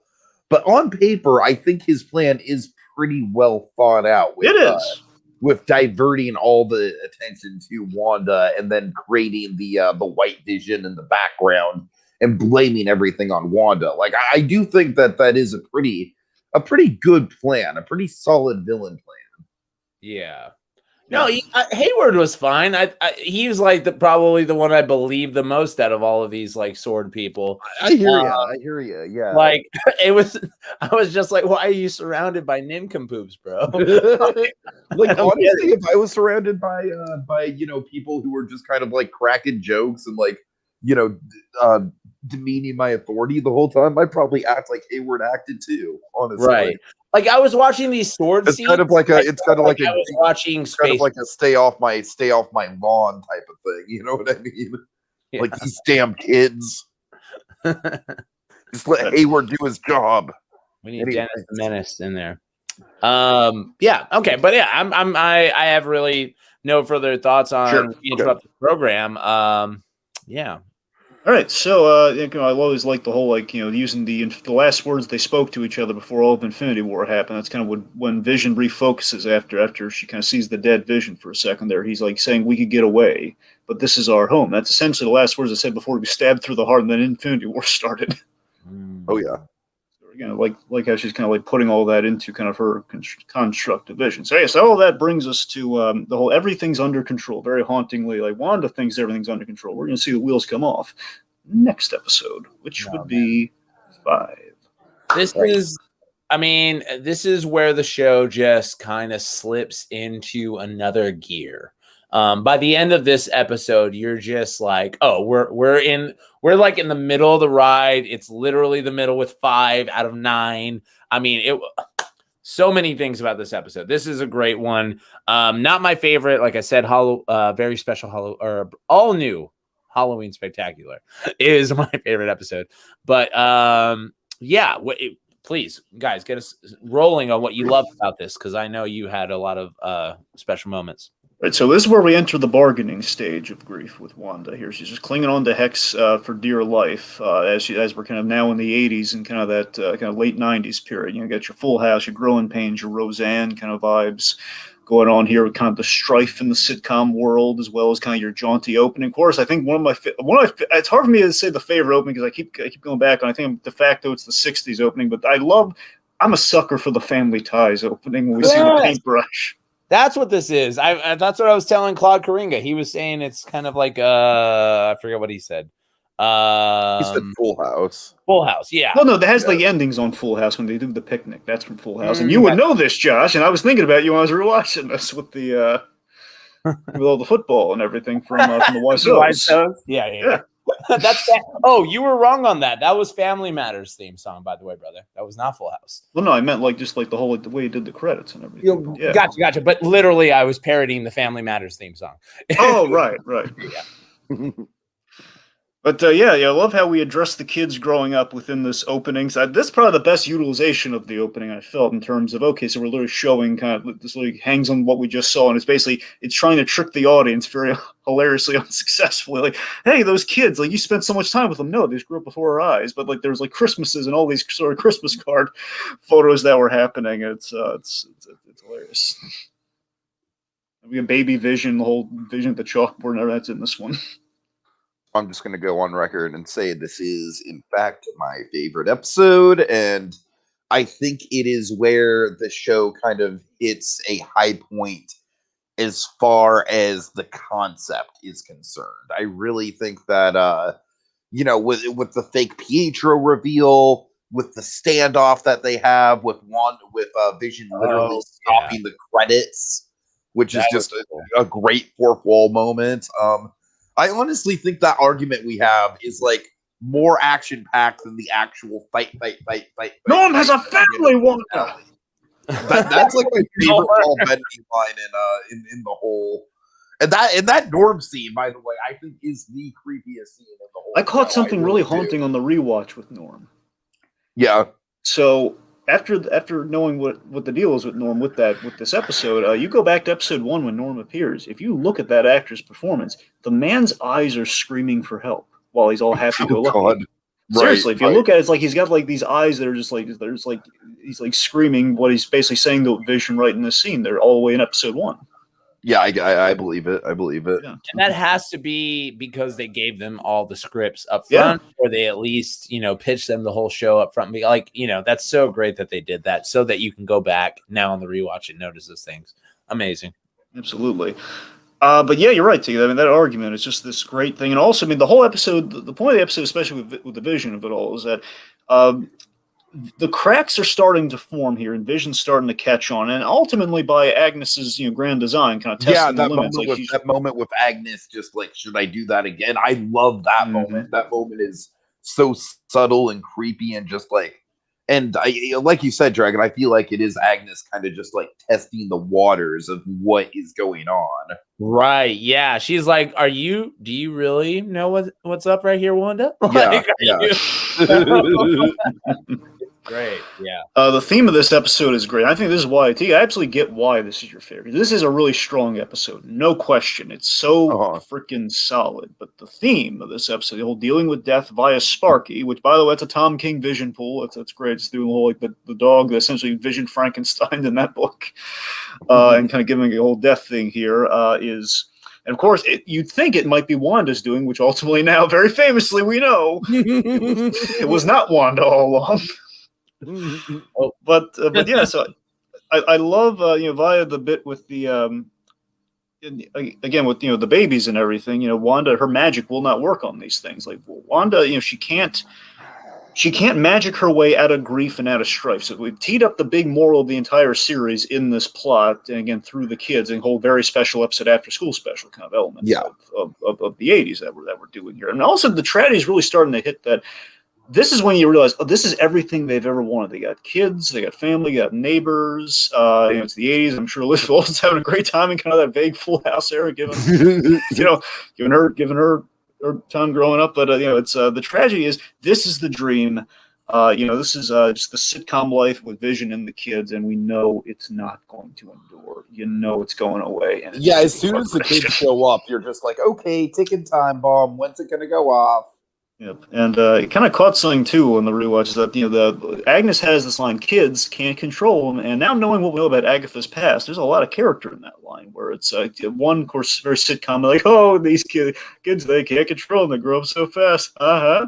Where actually, it's again, she's trying to control. I love how much of Agnes's dialogue is so double edged in that way, Dragon. Certainly. I mean, Agnes's whole character is the girl who kind of rebelled against her mother, and also she's trying to control Wanda, which again is also rather difficult. Kind of viewing her as the baby witch, as she kind of phrases it later. So yeah, it's being the unruly witch herself. So there's a lot of character in that line, as double edged as it is. Yeah. Yeah, I think Agnes did really well in this episode, especially coming back when the theme song comes out, and I killed Sparky too. Like, it's just, all coming back to Never this. before has a dog murderer been immortalized in such a likable way. Yeah, and when Agnes is asking, like, you can do that, you can bring him back from the dead, which of course we now know she can't do because again, vision projection. But yeah, it's she's actually just genuine asking there. Yeah, you can do that. Yeah. What do you? I know you guys mentioned it, but your thoughts on the children actors, or the kids in general, Billy and Tommy. What do you guys think? Yeah, I mean, they're really good actors. You saw how they grew there in like 5 seconds. That's amazing acting. No, they were. I thought they were good, especially in a Halloween episode where they really get to kind of be. Again, it's a really great stab at what they would. Yeah, they grow up to be absolutely in the shine comics in the and everything. Halloween episode for sure. Yeah, they were really solid. And of course, also in that dramatic scene about Sparky's death, a really good performance there too. The kid did a bang up job. No, I'm definitely glad they aged him up. The younger kids, I was like, ooh, okay, let's go. Yeah. But the kids for Timmy and Billy are great. I don't know too much about like the fact that those are. I didn't know that those were like a whole set of real characters. That is Timmy or Billy that gets with She-Hulk or something. Wait, what?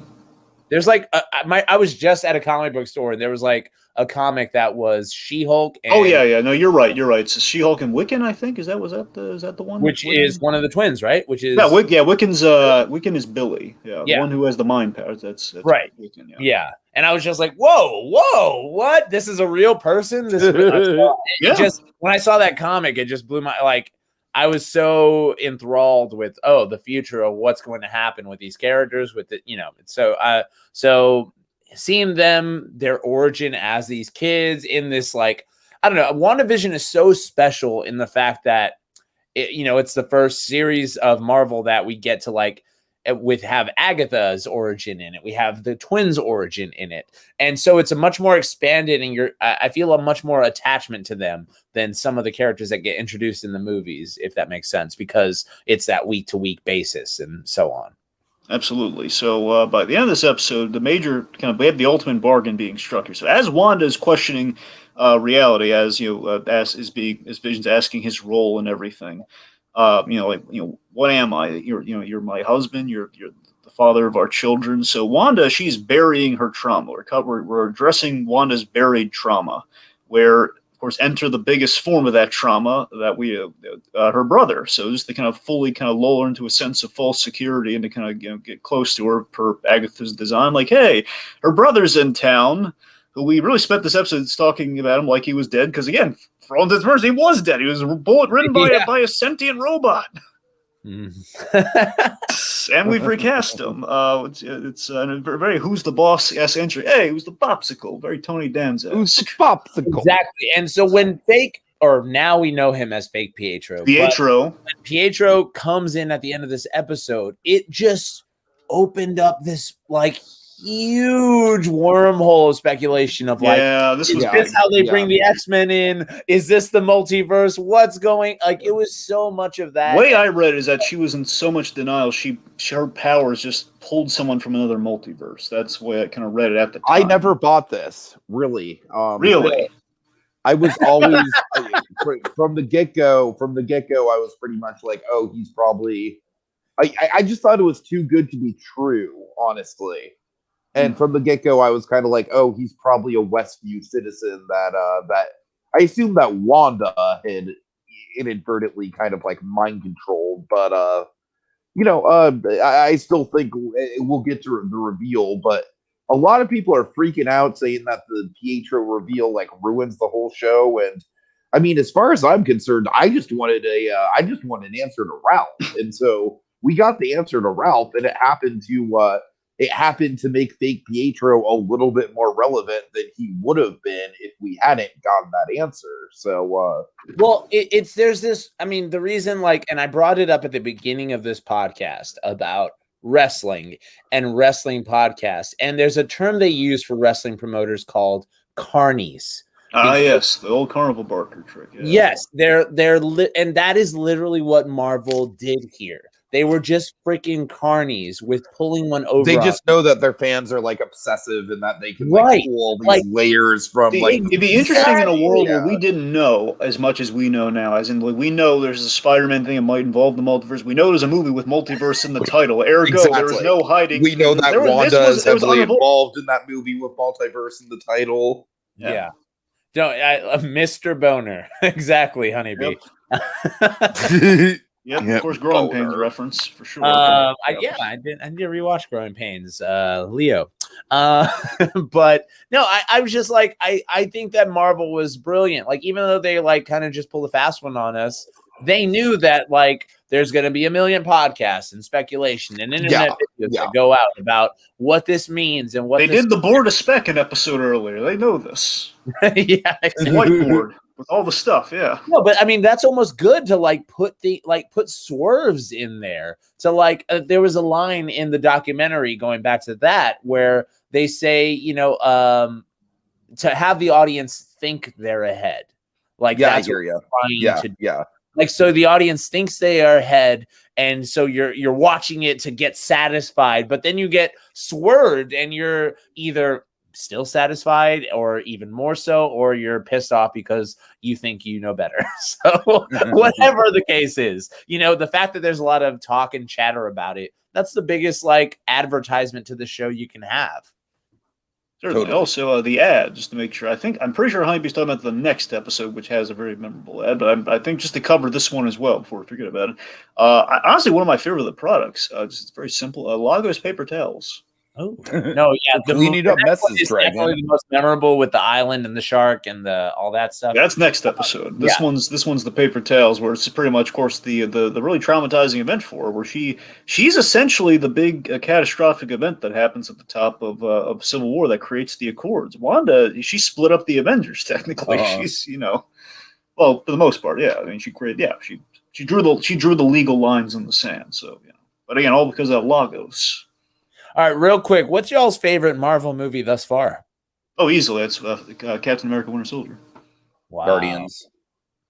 First one, yeah. I love Volume 2 as well, but I just think there's something really special about that first Guardians. The first Guardians is also, it's in my top 5. Yeah, you can't touch that first Guardians movie, in my opinion. It's a good one, and it was special. I saw it with my dad. I remember how much he loved it. I mean, just the way they use that soundtrack, the art direction, the characters. I mean, it's virtually perfect. And again, the swerve almost of this is what you expect from a Marvel movie, and now we're going to add some comedy and more. Exactly. Howard the Duck as the post-credit scene. Are you fucking kidding me? I'm still geeking out about that.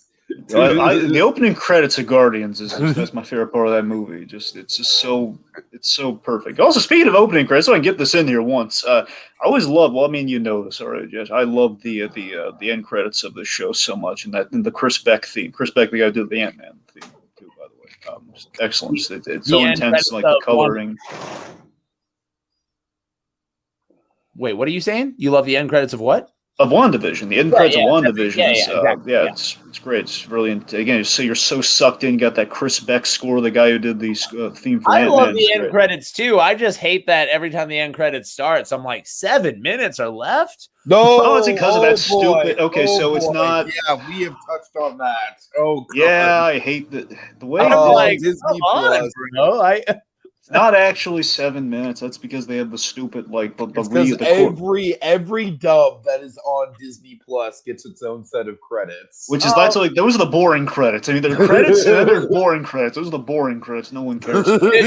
We spoke about Austin Boyce, a friend of mine, a while back.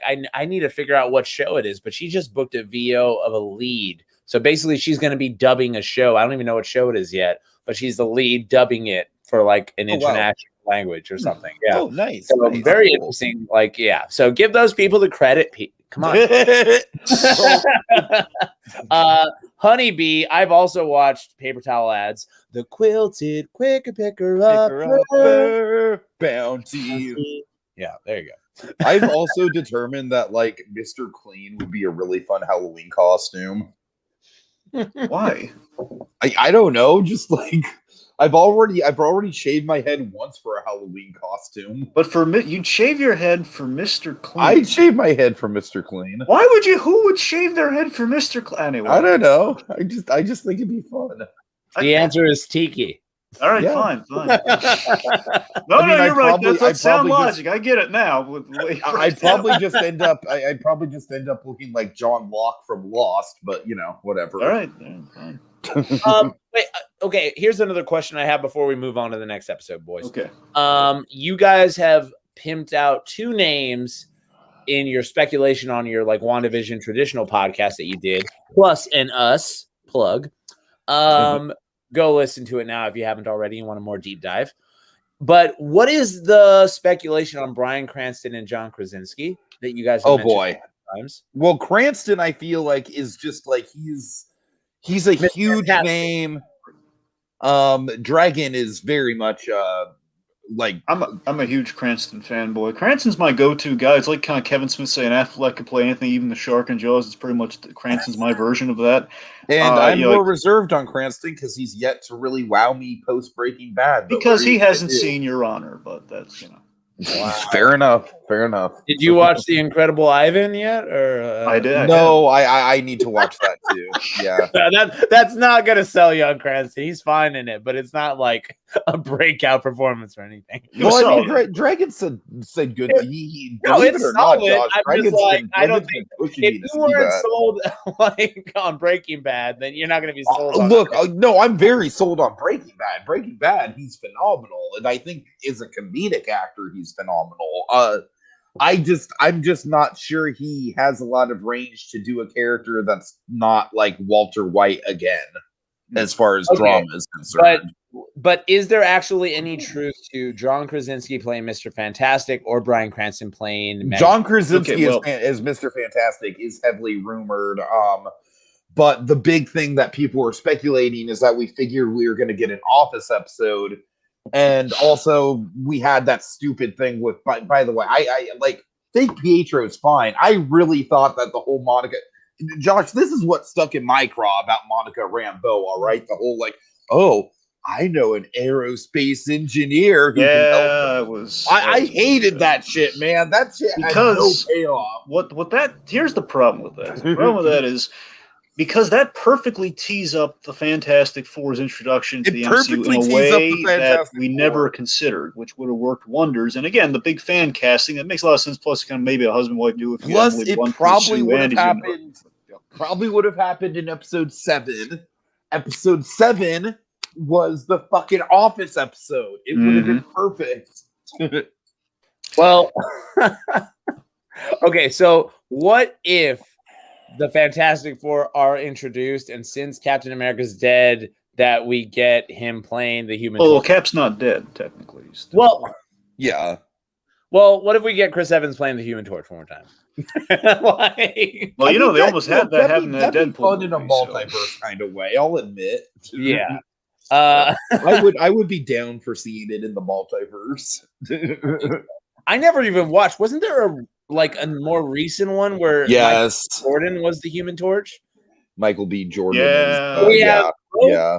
Michael B. Jordan and Chris Evans, both Human Torches, are other characters in the Marvel Universe. Great. Yep. Yes. Right. But I mean, the whole Cranston Magneto thing, that was just kind of like pie in the sky. I heard that just like, oh my god, he could be perfect as Magneto. Which so that was just coming out the booty. That was not. Yeah. I mean, the only thing I can officially tell. Go ahead. I can officially tell you this about Cranston in terms of the next superhero role or whatnot, is that Cranston's been offered some of the biggies, and he's turned them down for a very specific reason. This was a couple of years ago. I don't know if he's changed his tune on this at all, or maybe money can make a man do crazy things. I don't know. But it's that he's been offered Lex Luthor, he's been offered Jim Gordon in live action. He's been offered the biggies. Kill both of those. What? I said he would kill both. He would, absolutely, yes. James Gordon. Oh my God, James Gordon! I would love him as James Gordon. I mean, he's voiced him wonderfully. Again, for me, next to Bob Hastings, he's the voice, I think, of Commissioner Gordon from Batman Year One. He's so phenomenal in that performance. But anyway, so he doesn't want to play a role that's been played before. So I don't know if he was offered. I think it was people like threw Green Goblin out. But my point is he said he wanted to play Mr. Sinister, the X-Men villain. So that's one he really wanted, and of course they botched that up 9 ways to Sunday. So I don't know if that's ever going to happen. But if they ever go, when they do Mutants, so they get the X-Men in there eventually, if they're looking for someone, I know he wants to do Mr. Sinister because it hasn't been played by anyone else before. But I mean, again, if you could ever get past that hump, he could be any of these characters. I mean, he could be a very compelling Norman Osborn. He could be a perfect Magneto. He could be any of these roles. But yeah, he's got to say yes.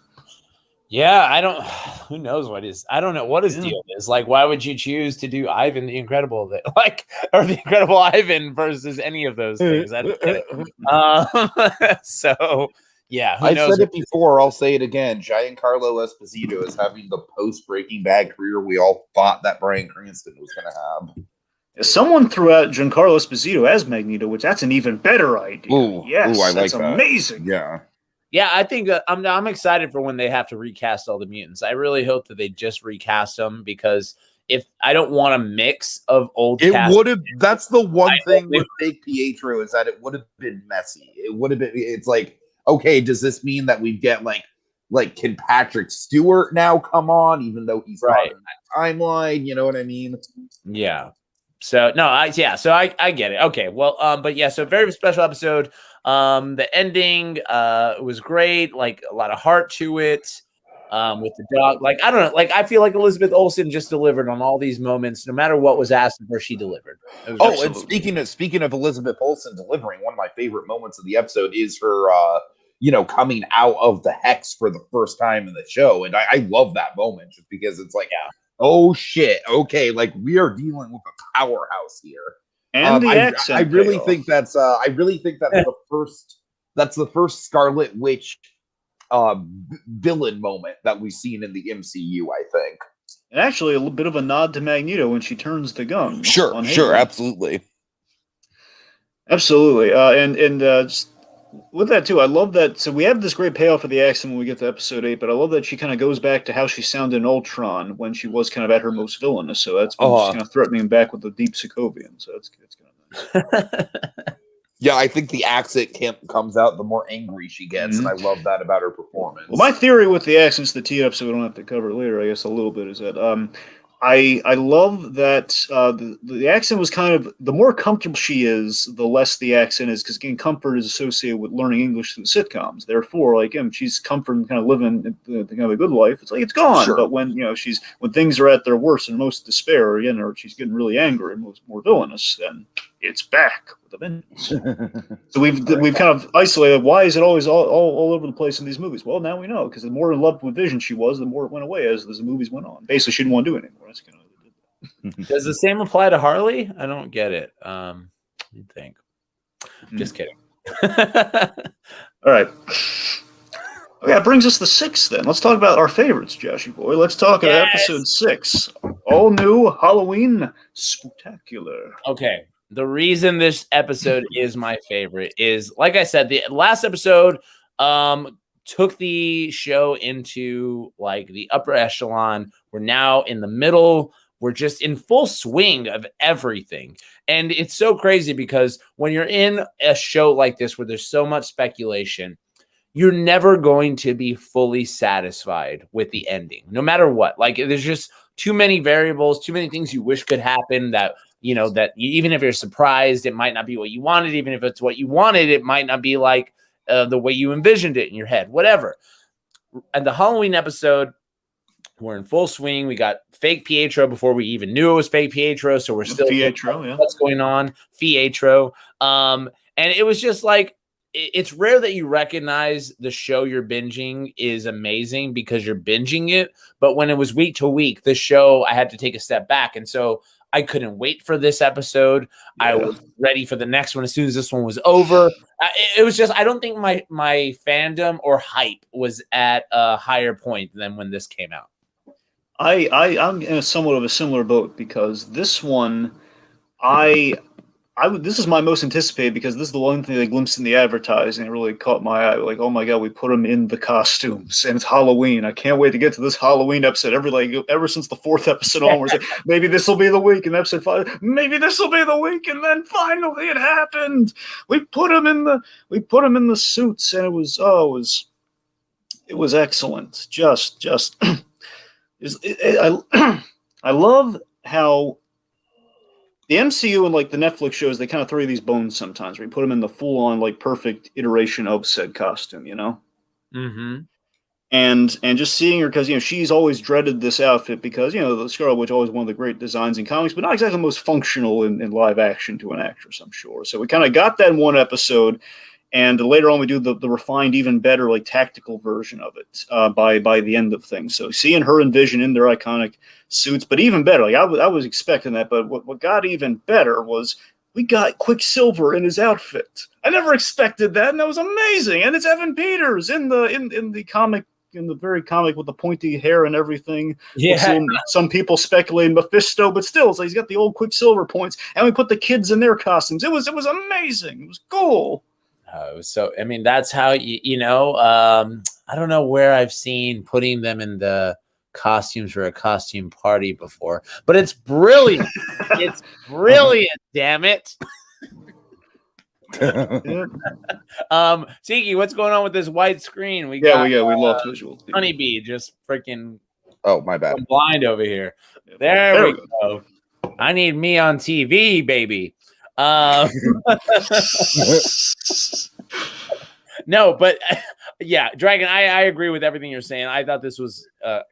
I've said this is my favorite episode. The Malcolm in the Middle opening. The fourth wall breaking of the kids, like we just the kids' fourth wall breaking is absolutely perfect. Oh, it was so good. And then and Evan Peters in the background, like giving those looks, like what are y'all doing? Evan Peters is a perfect stand-in for Francis. I mean, yes. I think he is like one of the best sitcom analogs to a specific like this is clearly supposed to be this specific character. I think he's such a great stand-in. And we had cutaway gags too in this, so we're playing up the style of Malcolm in so many ways as well. Yeah, the gags. He also, like, this episode made me love Wanda so much more because she could finally fucking open up to somebody. And I love seeing Wanda be a mom, which we kind of got, but we still get to get big time here with the kids a little bit more. Right. Yeah, I mean, even this is also where Vision tracks down Agnes, like on the edge of town, right? Like, this is a great red herring. So yeah, I thought this packed in so much, like even just clarifying, like don't go past this street, like don't go past Ellis Avenue. Yeah. So outside of the Norm thing with the whole like, oh my god, I need to get a hold of my sister. I think the most disturbing moment in the whole show is the lady with the single tear running down her cheek, just kind of caught doing the same motion. Yeah, this is a great idea that the programming, the further away from town you get, the closer to the edge of the hex is like the more basic kind of the command gets in the matrix, so to speak. You start to glitch out, and it's like, yeah, she's hanging, but that's all she can do. And this poor woman's being saddled with this for like a week or so, or however long this has been going on. Is this a Rick and Morty plot, or am I crazy? Oh, totally. But of course, Josh, we have to be careful here, because if we bring Rick and Morty into the conversation, then we have to make sure that everyone listening is of a superior intellectual level, Of course, really fun. We put Agnes in the witch costume, which of course is a big kind of big setup for that reveal. She is amazing. I just, man, like Catherine Hahn, like this. She's playing victim. When they cut back to all of the scenes for the Agatha All Along, and especially this one with her like, let me put some tears in my eyes, baby. So good. I don't know. She just, you could just tell like she was having fun. She was more than capable of delivering the extreme. It was believable because she committed to everything. Every line was so committed. I can't give her enough praise. Well, with the concept of Halloween of it all, I love that. One, it's a holiday episode, but you got to have at least one with your sitcom, especially we're going through all the tomes of TV. We got to do that at least once. I feel like we owe it to ourselves to pitch a Christmas episode of this show at some point. Well, we are doing that, Tiki. Yes. Yeah, but it's not July yet, boys. I know. Oh, I know. The time will come, Josh. I'm already formulating an outline in my head. Believe me. Oh yeah. But anyway, so I love that the kids, like Vision's question, the end of the last episode is like, where are the other children? I go by work every day. There's no children on the playground. And this is a genius idea we have addressed with, Pietro and everything, is that the kids are the answer to Vision's question. And we're doing a Halloween episode because there's going to be a bunch of kids who disprove him and convince herself the reality is in fact real and everything. And basically that was the moral line that she drew in kind of the coding of the hex, so to speak, is that I won't traumatize kids. But, like, because again, today she's like taking kids and now putting them, like, giving all these people are sharing in Wanda's nightmares and her traumas as they're being kind of given like a script to follow against their will. It's kind of like Purple Man from Jessica Jones in a sense, only a little bit more mind-linkish. And she's now kind of traumatizing kids for a holiday special, essentially, which is, again, it's really dark when you think about it. Again, it's like kind of hurting, especially given that she's trying to be a mother now and all that. It's really, yeah. Yeah. And then this is also where Vision pushes through, right? And he starts to like that he is part of Hex and he's not real. Yes, because again, he can't exist outside the Hex because she did the spell wrong, because you know she was doing a spell. So it's the way they shot this is so harrowing and so gobsmackingly awesome. It's just like he's in the pose at which he died in Infinity War. He's like on his knees and like basically kind of like lifting the arm out and everything. And it's like, and I love that in his last moments for this series, like, help the people, say the people need help. It's like not even thinking about himself right now. He just wants out. He wants reality. I love how we had that earlier scene in like the whole luchador flirtation thing, which I thought was like whole chili con carne. It was adorable. I loved it.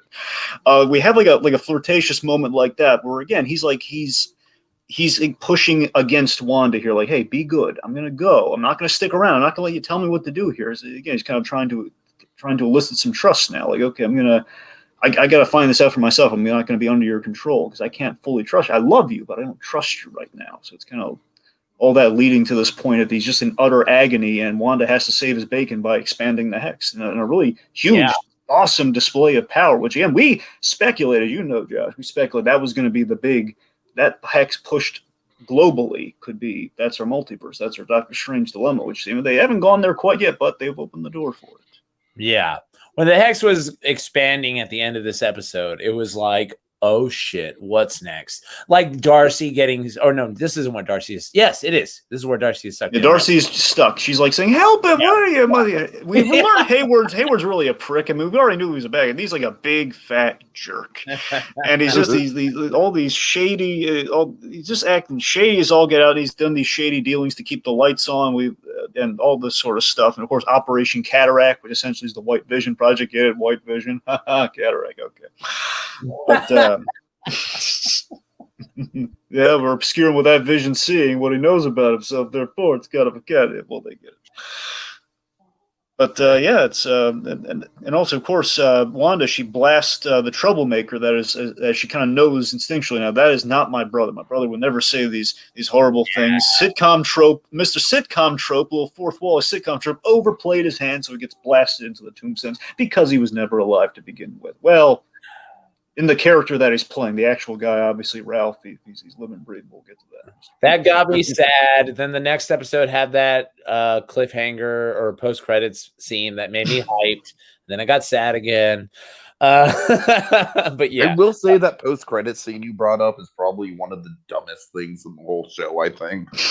In retrospect. Rambo? Yes. Yeah. Yeah, little sneakers. Well, again, that's just where you're like, okay, we get it, Carnies. Right, yeah. You want us to speculate? All right. Speaking of speculation, The Incredibles was on the theater kind of marquee. I love that. We build to that Incredibles kind of family united fight at the at the end of the season. So it's a little. That was very cool. We got Mephisto in the chat, by the way. Oh God, I'm scared now. We ticked off Mephisto. Oh God. Oh no. Who wished the marriage away? I want answers right. Who wished the marriage away? Why didn't you cameo, Mephisto? Mephisto, are you the stork? Is my headcanon right?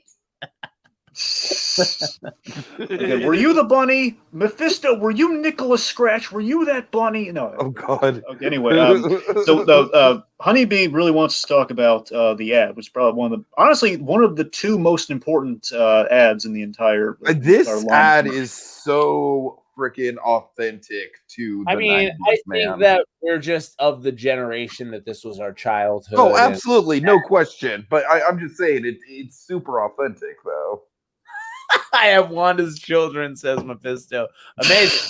He does. No, seriously, he probably does. So. Probably. But yeah, so Yo Magic, one of the most important ads. It foreshadows the climax, for sure. Basically, Very dark ending to the ad too.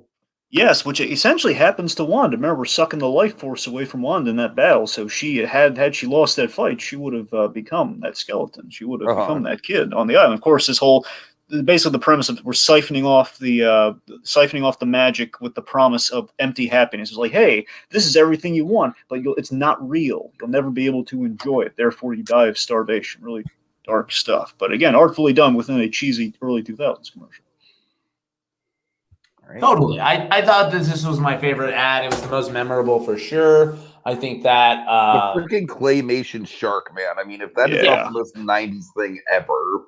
Agatha was also the shark too, as says executive here. Yes, definitely a foreshadow for Agatha. Wow, Nehemiah. What a biblical name, executive. Love it. All right.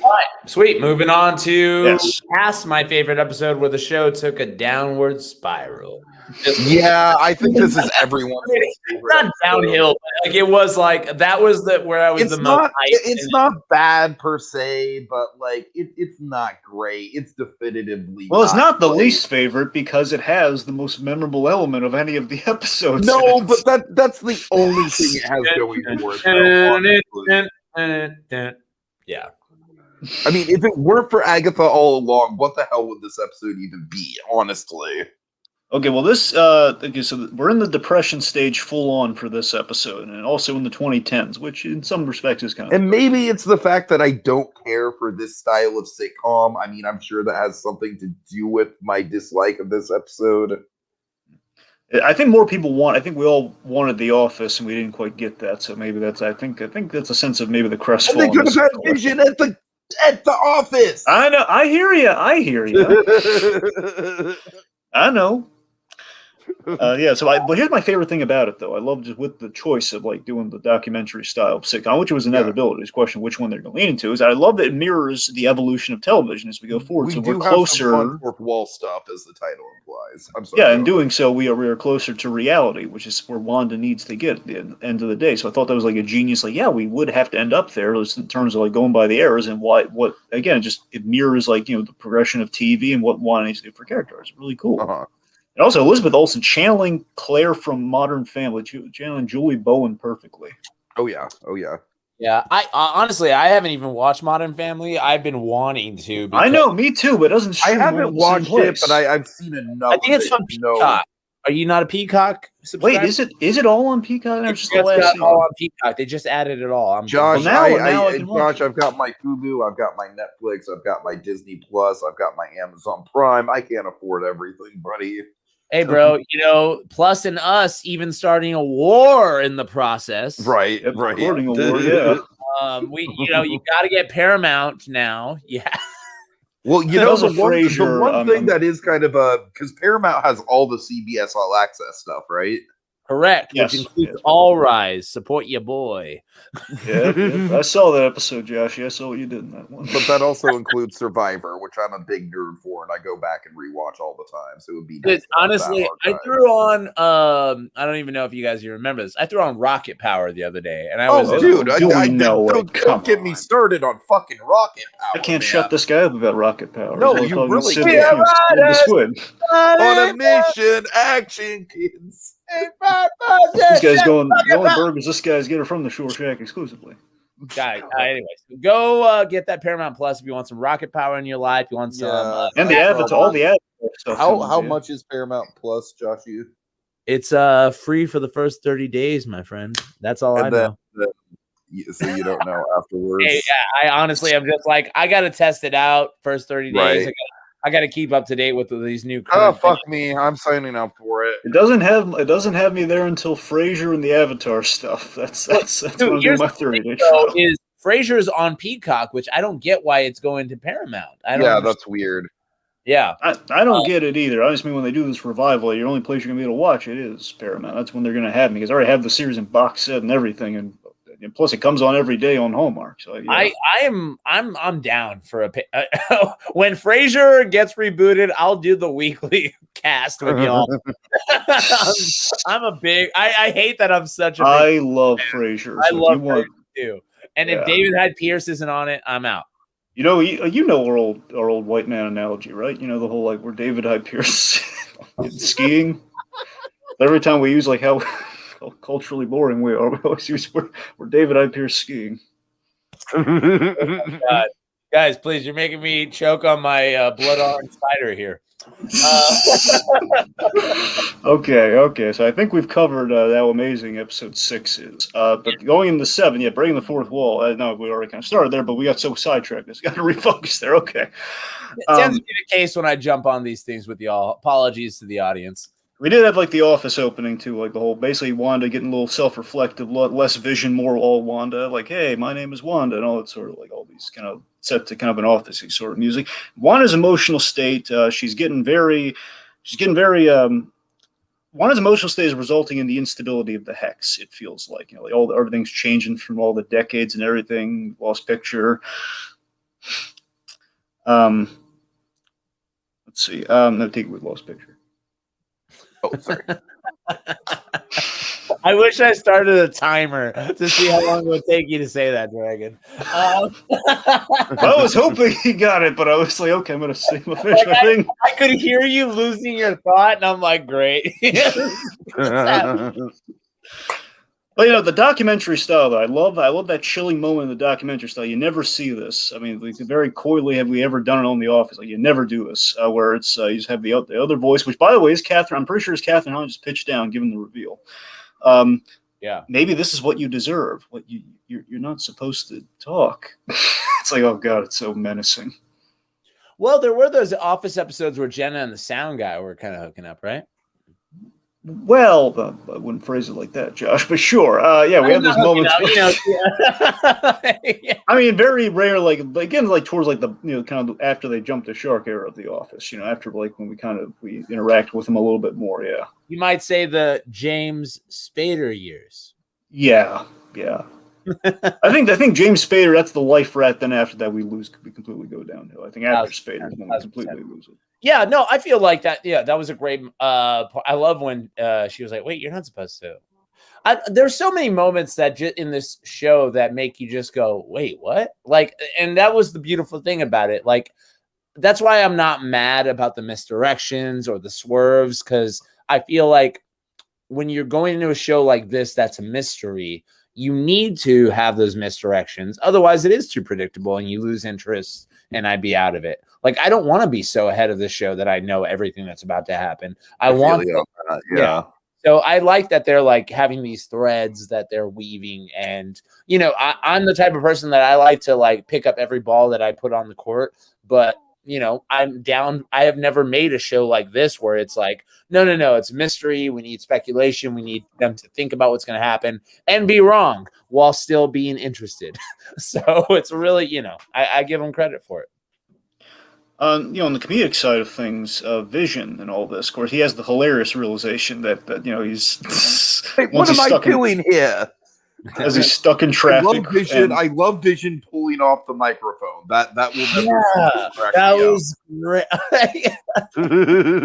Look, if you really think about it, it just gets even funnier when you really think about it. Okay, so the idea is, assumably they're stuck in traffic, therefore they pull off to the side, they set up the little interview thing, and so Vision has this epiphany. What am I doing here? He gets back in the truck instead of just flying off right there. It's like, oh, wait a minute, I can fly. He spaces out and flies. If you really think about it, it's even. Yeah, because funnier. Like logically, if you take the footage we're watching, he went, "What am I doing here?" Took off the lob, got back in the van with Darcy, and then realized, "Oh wait, now okay, I'm out of here." Like ridiculous.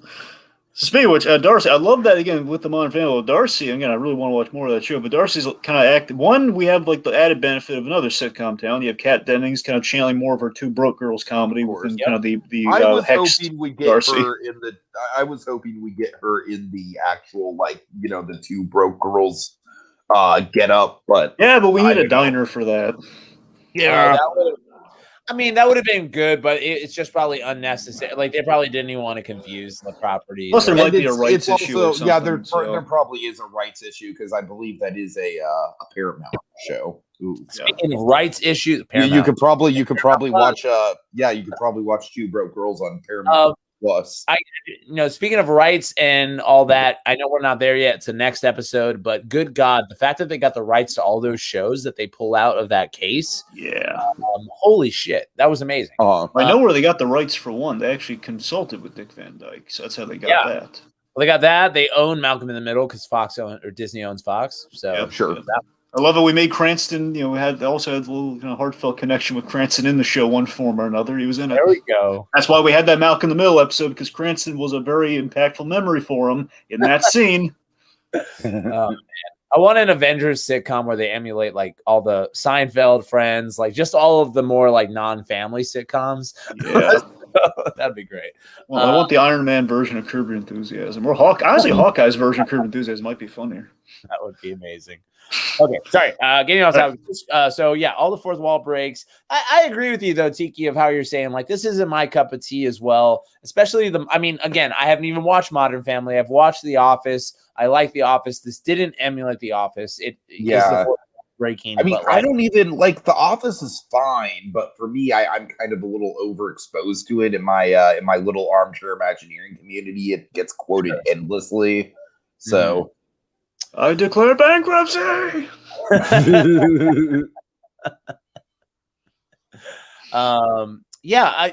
So I get what you're saying because I didn't gravitate towards this one so much. But again, to Dragon's point, and since I am the middleman right now, good God, Agatha all along, like the episode. You could have Agatha all along is, by all intents and purposes, probably the best thing in the whole season. Yeah, seriously though, and when you have something that strong to end your episode, literally the rest of it is rose tinted glasses. You're looking back at the whole episode like, oh, that was great. I love that episode because right. I promise you, I rewinded it immediately. And I don't think there's anything I've done that with recently in history of like, I have to watch that whole sequence again right now. So, So, I mean, that being like, that was a home run for the Lopez's. Is it Bobby Lopez? It's Bobby and Kristen Anderson Lopez. Holy shit, dude, man! Now they knew the director. That's how like Bobby was. I think it was like college roommates or like he was friends with him for a long time. I think they met in college or something. That's how he knew. That's how they got him in on this. Also Disney, but yeah, totally. Yeah, Frozen 2. I'm sure he's under contract. Is the song still popular? Executive Nehemiah from Biblical Times asks. I mean, again, I know just when it premiered, it was like top in the charts. In my heart of hearts, I like to think it's still up there. But I would be surprised if it wasn't still popular. I mean, people still reference it all the time. You might enjoy this, Dragon. You might not give two shits that you could take in the morning, but there's an Animal Crossing version of Agatha All Along. And I have seen it, Josh. I shared it on Twitter. So good. Yeah. I was like, how do they do this? Man, I fell off of Animal Crossing a long time ago, but the people that are still on it, they just have such insane creativity. It's crazy because I have a friend who's I was about to say who's very attractive. It's Poison Ivy, the girl who plays Poison Ivy. Oh, right. She just got into Animal Crossing. She's been posting about it. And I'm like, do I get back into it to go to your island? I don't know. Right. Yeah. The Mario update came out, and I was like, fuck, that's tempting. Whoa, no. I didn't even hear about that. I might jump on that. Okay. Yeah. Good side notes as we Mario items, and you can have like warp pipes on your island. It's fucking cool. I mean, I'm still playing. I just bought the Bowser's Fury game, the 3D one. Oh, dude, I've been playing the hell out of that. Yeah, that's great. And I actually just bought Crash 4, and it's kicking my ass. Dragon, you want to add to this conversation? No, I just want to refocus back to the episode. I know. So, Josh, do you prefer Sonic or no? Let me actually, I wanted to take this time to talk about the Pokemon cards I've been opening. Oh, God. Sorry, Dragon, get us back on track, brother. Yeah, Anyway, so Monica had her big moment here. A really cool moment for Monica, though. She unfortunately, no Fantastic Four, but we got the origin of either. Well, I wish they kind of came down on a name for it. It's either Photon. She's had so many names in the comics. I mean, her mother's call sign was Photon. Therefore, people have assumed like, hey, Monica is going with the first name. Photon might be Spectrum, given she can see him like a spectrum. Point we do our big Captain Marvel 2 setup with her, giving her the origin, which always a stroke of genius they've been building up in this season because. Her origin was always linked when she was bombarded with like this extra dimensional energy, which if this ain't extra dimensional energy, I don't know what is. So it just made all the sense in the world. And I just love it, that kind of empowering. Like she's walking through the thing. It's kind of like, what is it? The Zemeckis movie. Is it Contact? Is that the one? Like, it's something with a new Contact. Yeah, I'm trying to think. It was like the Zemeckis movie. It begins with a C. It's like Contact or something like that. I don't know. I think it's as she's walking through the hex, it's like it's going to homage to that. Well, I'm getting that movie's name right. I thought that when Monica gets her powers and starts using them, especially, I love it. Again, I love her again, and I think she thrives like when she gets her superpowers. But sadly, I think a part of that is because they do an effect on her eyes, and her eyes are what I never believe when she's trying to be like this hard ass character. A little petty, Josh. I'm sorry? It's a little petty, Josh. Just the eye color. That's what threw. No, not her eye color. I'm saying like, look at her eyes. Like, I don't believe her when I'm looking into her eyes about like who she is as a character. So what I'm saying is like when they have special effects on these eyes, it's like, oh great, it's perfect. I believe you.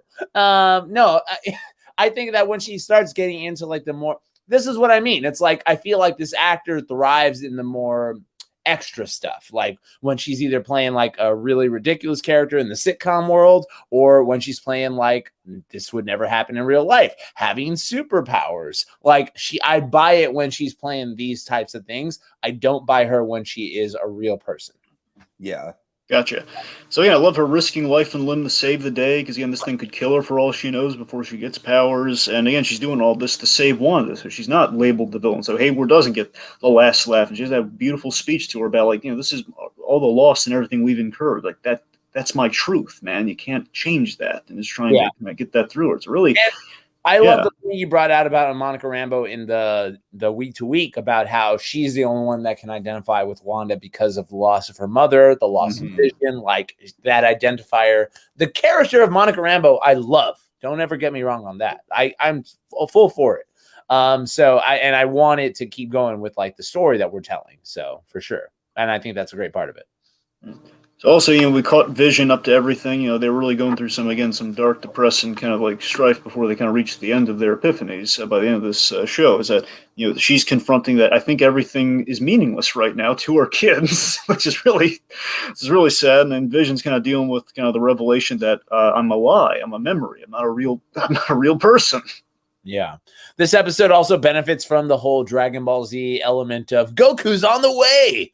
Yeah. Oh God. You think the flying Nimbus would be a lot faster? Yeah, exactly. So I really love that story aspect of it. Right. Also, we had the ad, just to cover quickly. We had the Nexus ad, which again, the depression, the antidepressant commercial, which was a big tease at the whole Scarlet Witch revelation, that she's a Nexus being, as in like, no folks, we went there with it. We went deep cuts, like fullest, like that's what she is in that comic, folks. Like she is a Nexus being. She's a chaos magic wielding Nexus being. That's huge. So. And this is the last commercial, correct? Yes, this is the last commercial, because again, basically we are in a full-on MCU film with the last two parts. Yeah, the last two were basically a Marvel movie, which I loved. Yeah, when we get a post-credit scene, that means that we're in the end game now of our film. That's a great point that they started the end credits here, right? Yeah, close to the mid credits. Yeah. And then just to touch on that this is what we've hit on before with the fake Pietro, seeing Monica Rambeau, Monica coming in. I thought that was a great scene where Monica like comes into the neighborhood and she's like, "What are you doing here?" I was like, "Oh shit, get out of there, girl. Get out of there." And Monica's being so fair to her in that scene, not just doing the conventional stupid like, "Hey, I didn't like what you did to me. Don't you shoot raise at me, I'm gonna blast them back. And like, we didn't do any of that. We just like, no, listen, like she doesn't take the fall. She she's authoritative, but she's also still very empathetic towards Wanda. Like, it's not, I don't want this to go south, man. Don't become the villain. Maybe I already am. Like, that's great. Like, oh god, Wanda may be too far gone, man. This could be very bad. And then we get the final beats where we reveal Agnes being Agatha, and get the wonderful theme song, Agatha All Along. We all watch it a million times. Relish in her performance there. She's just so happy to screw everything up. Yeah, that's and we've talked about it ad nauseum how great that song is as a setup for a Disney villain, probably the best in forever. No more sitcoms, Executive Nehemiah says. Exactly, we're done. We're back into the Marvel universe. Yep. So I can say, like, I guess what my question is, and you probably touched on this on the week to week, but like, what were your thoughts like when this episode ended? Agatha All Along got 2 episodes left. Did you think that were going to be like hour episodes originally? Originally we thought the last 3 episodes were going to be an hour. That was a misreport that went out there, so we all kind of took that to be true. So after 7 wasn't, and definitely after 8 wasn't, like, okay, I don't believe any of this. I'm just going to take it as it comes. I mean, maybe the last 2 they were longer, but they were not an hour. And let me ask you also this question, which I don't think you guys ever touched on when you were covering it. How early did you guys watch it? Were you staying up late on Thursday? Were you watching it first thing in the morning? With very few exceptions. Every episode I was staying up until midnight. Oh, very few. Well, for me, I had to stay till 3 a.m. So yes, and I did not envy Dragon on that. And plus, this guy put me through God knows what when we got to the last episode. God. I still haven't forgiven him for it. Oh no! I heard about y'all trying to do like a live or something. It was horrible, Josh. We tried to record our reaction through Skype on my side of things. I told him it was a bad idea. He didn't listen to me. I told him why we can't even do a little box there. Why? It's things like this that make it all worthwhile. Anyway, I had a good reaction to the to the Ralph reveal, but honestly, that's about it. Oh wow! Well, it was good in theory, Tiki. How about that? No, it was bad in theory. The whole thing was Oh, train wreck of an idea. Oh, God. Anyway, what was that? I'm trying to remember what my point was. All right. I'm sorry, but we really shouldn't be spending this much time on this episode. I just anyway, want to throw that out there. Guys, by the way, no more sitcoms. That's a reference to the House of M because of her big line that kind of altered reality was no more mutants. That's what Executive's doing there. Oh, nice. Okay, let's get to 8. All right, episode 8. I say the best episode of the show. Not my favorite, but the best. Here we go. You know what? Me and Tiki both went on record. Dragon, are you going on record? I will go on record and say this is the best episode of WandaVision. Holy hell! I mean, I think it's a fantastic episode. I just think, I just think when I think WandaVision, I think of kind of the weird sci-fi, melding with the sitcoms and all of that. And this episode very much is not that.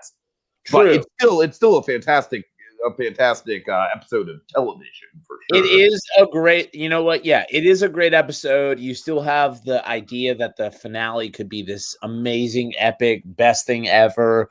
And this had, oh my God, the heartbreaking scene that you.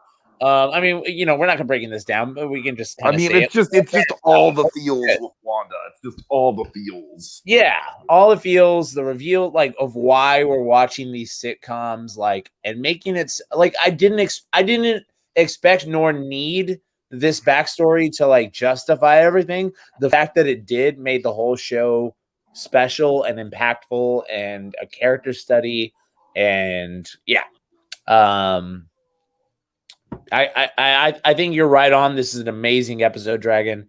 I definitely agree with you. And I also agree with Tiki in the fact that it's not my favorite because it doesn't follow what this show traditionally is. But it is a great, if you want to consider it's a wonderful character piece. I mean, it's insanely valuable as character development. If you consider 8 and 9 as WandaVision, the Marvel movie, amazing. Sure. So good. Yeah. So I don't know how you guys want to even break this down. Okay, well, let's see. Okay, so the oven, right, with the witches. That was kind of a little not off-putting, but whoa, what? I don't. That What's is happening? pretty much like chronologically about as far back as we've ever been in the MCU, besides maybe some Thor stuff. Yeah, so Thor. I mean, we kind of do that opening with finding Loki, and that's probably like thousands of years ago. So that's probably the oldest. But yeah, this is Okay, pretty well, I far. said maybe besides some Thor stuff. And so, I agreed with you. I worked Yes. in the Thor. Yes. All right. So Dragon's biased against you for all the years. Anyway, but so the earliest form of witches in the MCU, this coven, and I love we get the origin of Agatha's brooch, how she kind of took it from the dead corpse of her mother. But Yes. I love this whole we set up Agatha's thirst for power and kind of the dark magic and her own mother. Her own mother tried to kill her, and I love how we parallel her to Wanda so well as these two very powerful witches that kind of complete each other in that kind of that ultimately it's like, oh my god, it's the shark and it's the yogurt commercial after all with these two. Yeah.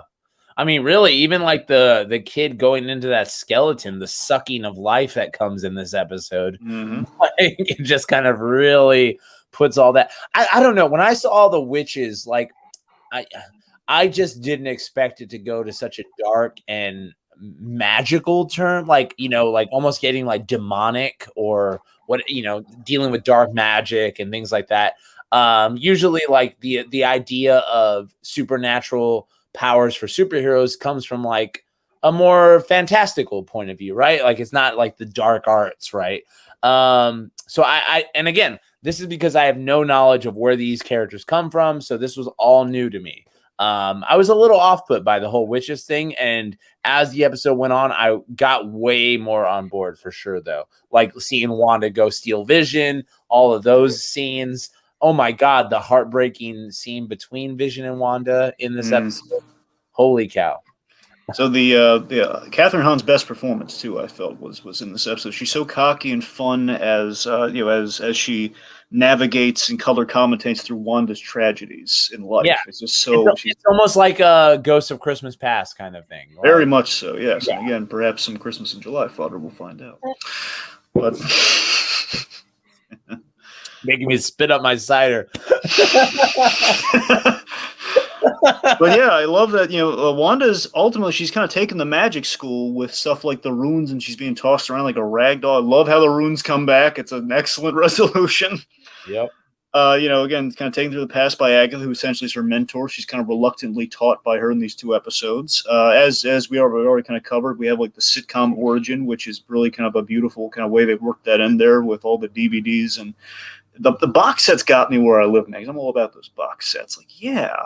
Oh, I'm all about those DVDs. Oh yeah. Family Guy. Let's go. Forget about all about that base. We're all about that box. Yeah, we're all about that box. I want those commentaries, baby. Yeah, I'm with you. Yeah, man. No, I love the scene with her parents was probably my favorite scene in this episode. It really just like it cemented everything when they pulled out that like that suitcase. Was it a suitcase or a suitcase full of box sets with the Dick Van Dyke being the coveted one hidden in the apartment. Yeah, and it just made it all like as soon as I saw it, I was like, yes, and I identified with it because that's so much of my like childhood, early teens. I started collecting DVD box sets and really like first got into binging, and that's what really got me into writing because I got addicted to serialized storytelling. And I don't know, it really hit home with me seeing her connection to that, and then obviously like that being a special thing with her family, and then losing them immediately in the scene we're watching. Like it just I have a feeling you forgot about the Ultron stories. You got to see it play out before your eyes. It's quite interesting. How did you feel about that whole like the big surprise? Like basically we waited 2 days for Tony Stark to kill us. Yeah, it was definitely way more impactful for me because I had forgotten about everything that happened with Wanda and her brother and like them coming into the Avengers and being with Ultron originally. Like I saw Legends, but like now looking back and actually doing research and seeing all that, I want to do a huge binge of everything up to now. But yeah, I think it was, I don't know, man. I didn't cry, but I was definitely like in it. I was sad, like I felt for Wanda. I felt for that little girl and her brother there just waiting. This episode really had a lot of the feels. And again, it was like coming off of Agatha all along. Like you were just hyped for an episode and I wasn't ready to like be so sad, like Yeah. I was ready for more like, yes, more story. Oh God, backstory. It's this episode. Yeah. So it was definitely a sucker punch for me. Yeah, of course, we kind of go through some other stuff. Basically, we kind of cement that she has probability powers, which is like her mutant power in the comics. So we kind of put that in there and kind of via the magic, which is really cool. Like that's how they survived because she used the probability that thing wasn't going to go off, which makes so much sense when you look at why didn't Tony Stark builds a good weapon. Last I checked, why are they alive? Well, her magic saved them in a sense. It's great, and we see the Mind Stone thing, which teed up the big crown. I don't need her all sexualized in the costume department. I just need that crown. That's the only thing I ever need in the MCU from Scarlet Witch in terms of designs. Wanted that crown, we teased it up, and we got it in the next episode. So we already had her sexualized in the magician's assistant outfit. Yes, and we gave her the crown of Halloween, but we gave her the real crown later. Yeah, the real crown was great. Like, yeah, I love. There were so many moments in this episode, especially like even like her going to see Vision's body when talking to Hayward and seeing that backstory. I like it. Like this episode is so key in so many shows. You knew it was coming, and again, I don't know how they just know how to hit things out of the park. They know what to do with these things. Like, I like if you were going to do it, like I couldn't tell you how to do it better. Is what I'm trying to say. Certainly. Of course, we've talked about the creation of the hex up to this point. So, we pretty much again that heart, the heart on the deed, a home to grow old in, is just gobsmackingly like it's so heartbreaking. And again, you understand like that burst of energy coming from her because the audience is feeling in her shoes. And my favorite visual touch in the entire season, entire show, is seeing Vision created with the yellow Mind Stone energy reflected in the TV because that's what that reality is. It's her creating him via this TV. Did you guys shed any tears on this episode? I got Misty. Tiki? Okay. Yep. I can't say that I did, but it was effective. What about your dad?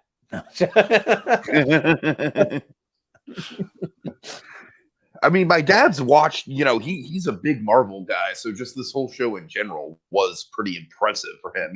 Like me and him kept geeking out about like, oh my God, like this is where the MCU has come to. Like they're doing all this crazy, universe hopping and TV stuff. And it's still just, they're landing it with such grace. Yeah. Yeah. There's something really magical about doing such a complex story where so many people can follow along. Like really, I'm so impressed with that. You guys aren't monsters though. You cried when Tony Stark died, right? My father adores Iron Man and Tony Stark, so I had certain feels, but I had I got glassy. I got all misty and days. I straight out shed tears when Tony Stark passed away. I was gone. Especially like thinking back to, I'm crying now thinking of being in a theater, but like it's the fact that those were his last. Anyway, we're just the refocus here. One important thing I want to get from Josh, the writer here, and then we'll transition to the next one is, what did you think about probably the MVP line of the whole series outside of the written line that is to grow old in, but the line, what is grief if not love persevering, not love persevering? Man, I like that line. I really honestly think Vision's final monologue is one of the most beautiful things written of what will I be next. Like I thought, man, that, oh God, that killed me. As far as like, I thought it was great and beautiful. And the scenes that they had between them, especially like that they go back to them to do that really heartfelt. I loved it, man. I was blown away by this episode, and I think it was a great one. I think I just didn't chalk it up to my favorite because it felt more like a movie than an episode of the show. So the couple has entered their final forms, which is the Scarlet Witch by name, which is pretty big, which we've never called her the witch, but they said it. They said it. They said the show. They said the name of the show. Oh wait, that's Family Guy, right? Yeah. So we have the Scarlet Witch, which is big, and then we basically kind of their answer to the Dark Phoenix of it all. It's like, let's do our version of Dark Phoenix, but better. Let's do Scarlet Witch. And White Vision. So Vision is clinically back to factory settings, pretty much Ultron's dream of what Vision would be. So we have White Vision. That brings us to the big whammo blammo finale, which is the series finale. The series. Wow. Look at you, Tiki. I love that timing. That's yes. Wonderful. What is it? I love that White Vision line where he's like, to think they said you were powerful. Oh, yes. He's trying to crush her head. It's like, oh, my God. So this episode just to me, like it's fine. I feel like it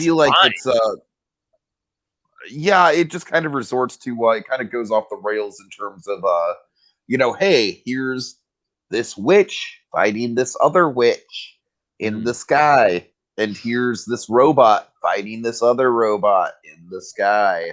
I will say that the Vision fight was like, oh, I wish that the Dragon Ball live action movie had this fight. Like, the Dragon Ball live action, we need a lot of other things, yes, for sure. Okay, well, you know what I'm saying. I'm just saying, like, it was a very live action. It just felt a little samey for me in terms of like, all right, now we're fully into the MCU. We have to have, this big climactic battle with the. I'm just saying it's a little bit cliche to have like, okay, like both of our characters are facing off against other characters with very similar skill sets. But it wasn't just a fight. It didn't just be like a fight it out situation. They both had really eloquent kind of like resolutions to the fight though. They kind of was mind over like blasty magic or phasing at the end. Well, I mean, but that's like, and I like that you're coming at Tiki like, no, but it was this. It's like, he took it how he took it. You're taking it how you take it. Like, I get what you're saying, Tiki. I will say, like, going into it, I was out of town when this episode came out. I was in a hotel room with other guys, and we had stayed up all night, and it was literally like 4 a.m, I think. And it was like, we remembered, oh God, WandaVision's out. And I was like, I need to go to sleep because I want to enjoy it. And my friends were like, no, we need to watch it right fucking now. Like, it needed to happen. So the point is, what I'm trying to make is how hyped everyone was for this finale. It was at an all-time high. People were so ready for this. So whether it did it for you or didn't for you, I can chalk that up to 50-50 because people had so many expectations going into this finale. I don't think that it hit for so many people, but it did hit for me on certain things, and we'll get into those in a second here, one of which is the White Vision and his realizations and stuff. The Ship of Theseus idea was so great, and it's like we have like the backdoor entrance of Vision back to the MCU, making it come back because the physical body's out there and he's got his memories back. So we're doing that's from the comics, by the way, Josh. Like the whole White Vision thing, where like that's how they brought him back to. It's like he kind of was like this white version of himself to kind of eventually get his color back. Is he played by James Spader in the comics? Is it okay? Let me rephrase that. Is it Ultron as the body mind of the White Vision? I don't believe so, but I'm not overly familiar with the White. It's called Vision Quest. I'm not familiar with that story too much. Here's the thing. I did not know of White Vision from that story. What I knew of White Vision from is they worked in a nod to it in the Tom King version, which basically is the whole suburbia aesthetic. The tone of the show is very much modeled to the Tom King thing. Okay. So that's what I'm familiar with. That's how I recognize so let's talk on more broad strokes here. So can I say, like, Tiki, you were not satisfied with the finale? No, I was satisfied with it overall. I felt that the final moments with the Hex closing in on itself, the final conversation with Wanda and Vision, saying goodbye to the kids, all that was very well done. I just thought that the action was just a little bit stale for my money. I would probably put it in the lower half of overall episodes this season. It's not to say it's not bad, but I just think it doesn't end on the strongest note of the series. We get the reveal of Ralph Boner. Ralph Boner's in this episode. Well, honestly, Josh, that's one of the big highlights for me, and everyone else hates it. Like, Ralph Boner is like absolutely the new the new Trevor Slattery, where it's like, I love the twist. I personally do. I felt very, like, everyone felt really disappointed as a reveal of fake Pietro, but I think it's a very satisfying Ralph reveal. So Yeah, that's you what might I'm say talking Ralph Boner's the new Ken Armand. You know what I mean? about. I wouldn't go that far. No one can beat Josh. It's going to take a lot of next Ken Armand. I mean, come on. No, I get what you're saying, Tiki. 100% about the fights. You know, like I have this short form when we talk about action sequences that I don't really care about, where I just kind of go over them like, and they fight. You know, it's the this is itchy kind of and like, yeah, all right, yeah. right. I don't quite have that. I mean, again, I like the runes payoff. Like, oh god, that she was doing those wild blasts to actually do the runes. She learned from Agatha, and that's kind of how the relationship is. The mentors. It's usually kind of a teacher, almost like a reluctant teacher So thing. for Yeah. you, Dragon, like this, I think both of the fights end up well. I just think that getting there is a little tiresome. I mean, the closest thing I have to a compromise on that is that I'll admit on the rewatch, I think maybe we do like the whole sucking the life out of Wanda thing, maybe a touch too many times, maybe, but that's about as far as I'm going to go with that. You know, so otherwise I'm life out of Wanda. yeah, we kind of sucked the life out of Wanda a couple times. Remember, dude, like Yeah, kind of like with the her black hands and all that stuff. Yeah. That was all. Yeah. mainly like when we're like, I think if we just did it once, we're like, oh god, like the life's being sucked out of her, like in the face and everything that one time, maybe that would have been more impactful. I don't know. Okay. Well, But again, kind of with Tiki, like I liked this episode, but I definitely wasn't like this is what a finale should be to me. Yeah, same. Yeah, like it was a little underwhelming with the fights. Probably because just like, you know, it's just so hard. Like it's actors on wires, you know, shooting invisible fireballs. Like it's really, you know, like it's a little hard to do like some really cool stuff, especially when with limited characters. But all that being said, when it does get into, like you said, the crux of the episode, the shrinkage of the hex, the funnel of love killing Hayward. well, no, he's alive, but yeah. What? Yeah, he's alive. Ugh, disgusting. The funnel of love hitting Hayward. Sadly, he's not killed, but you know, he's Yeah.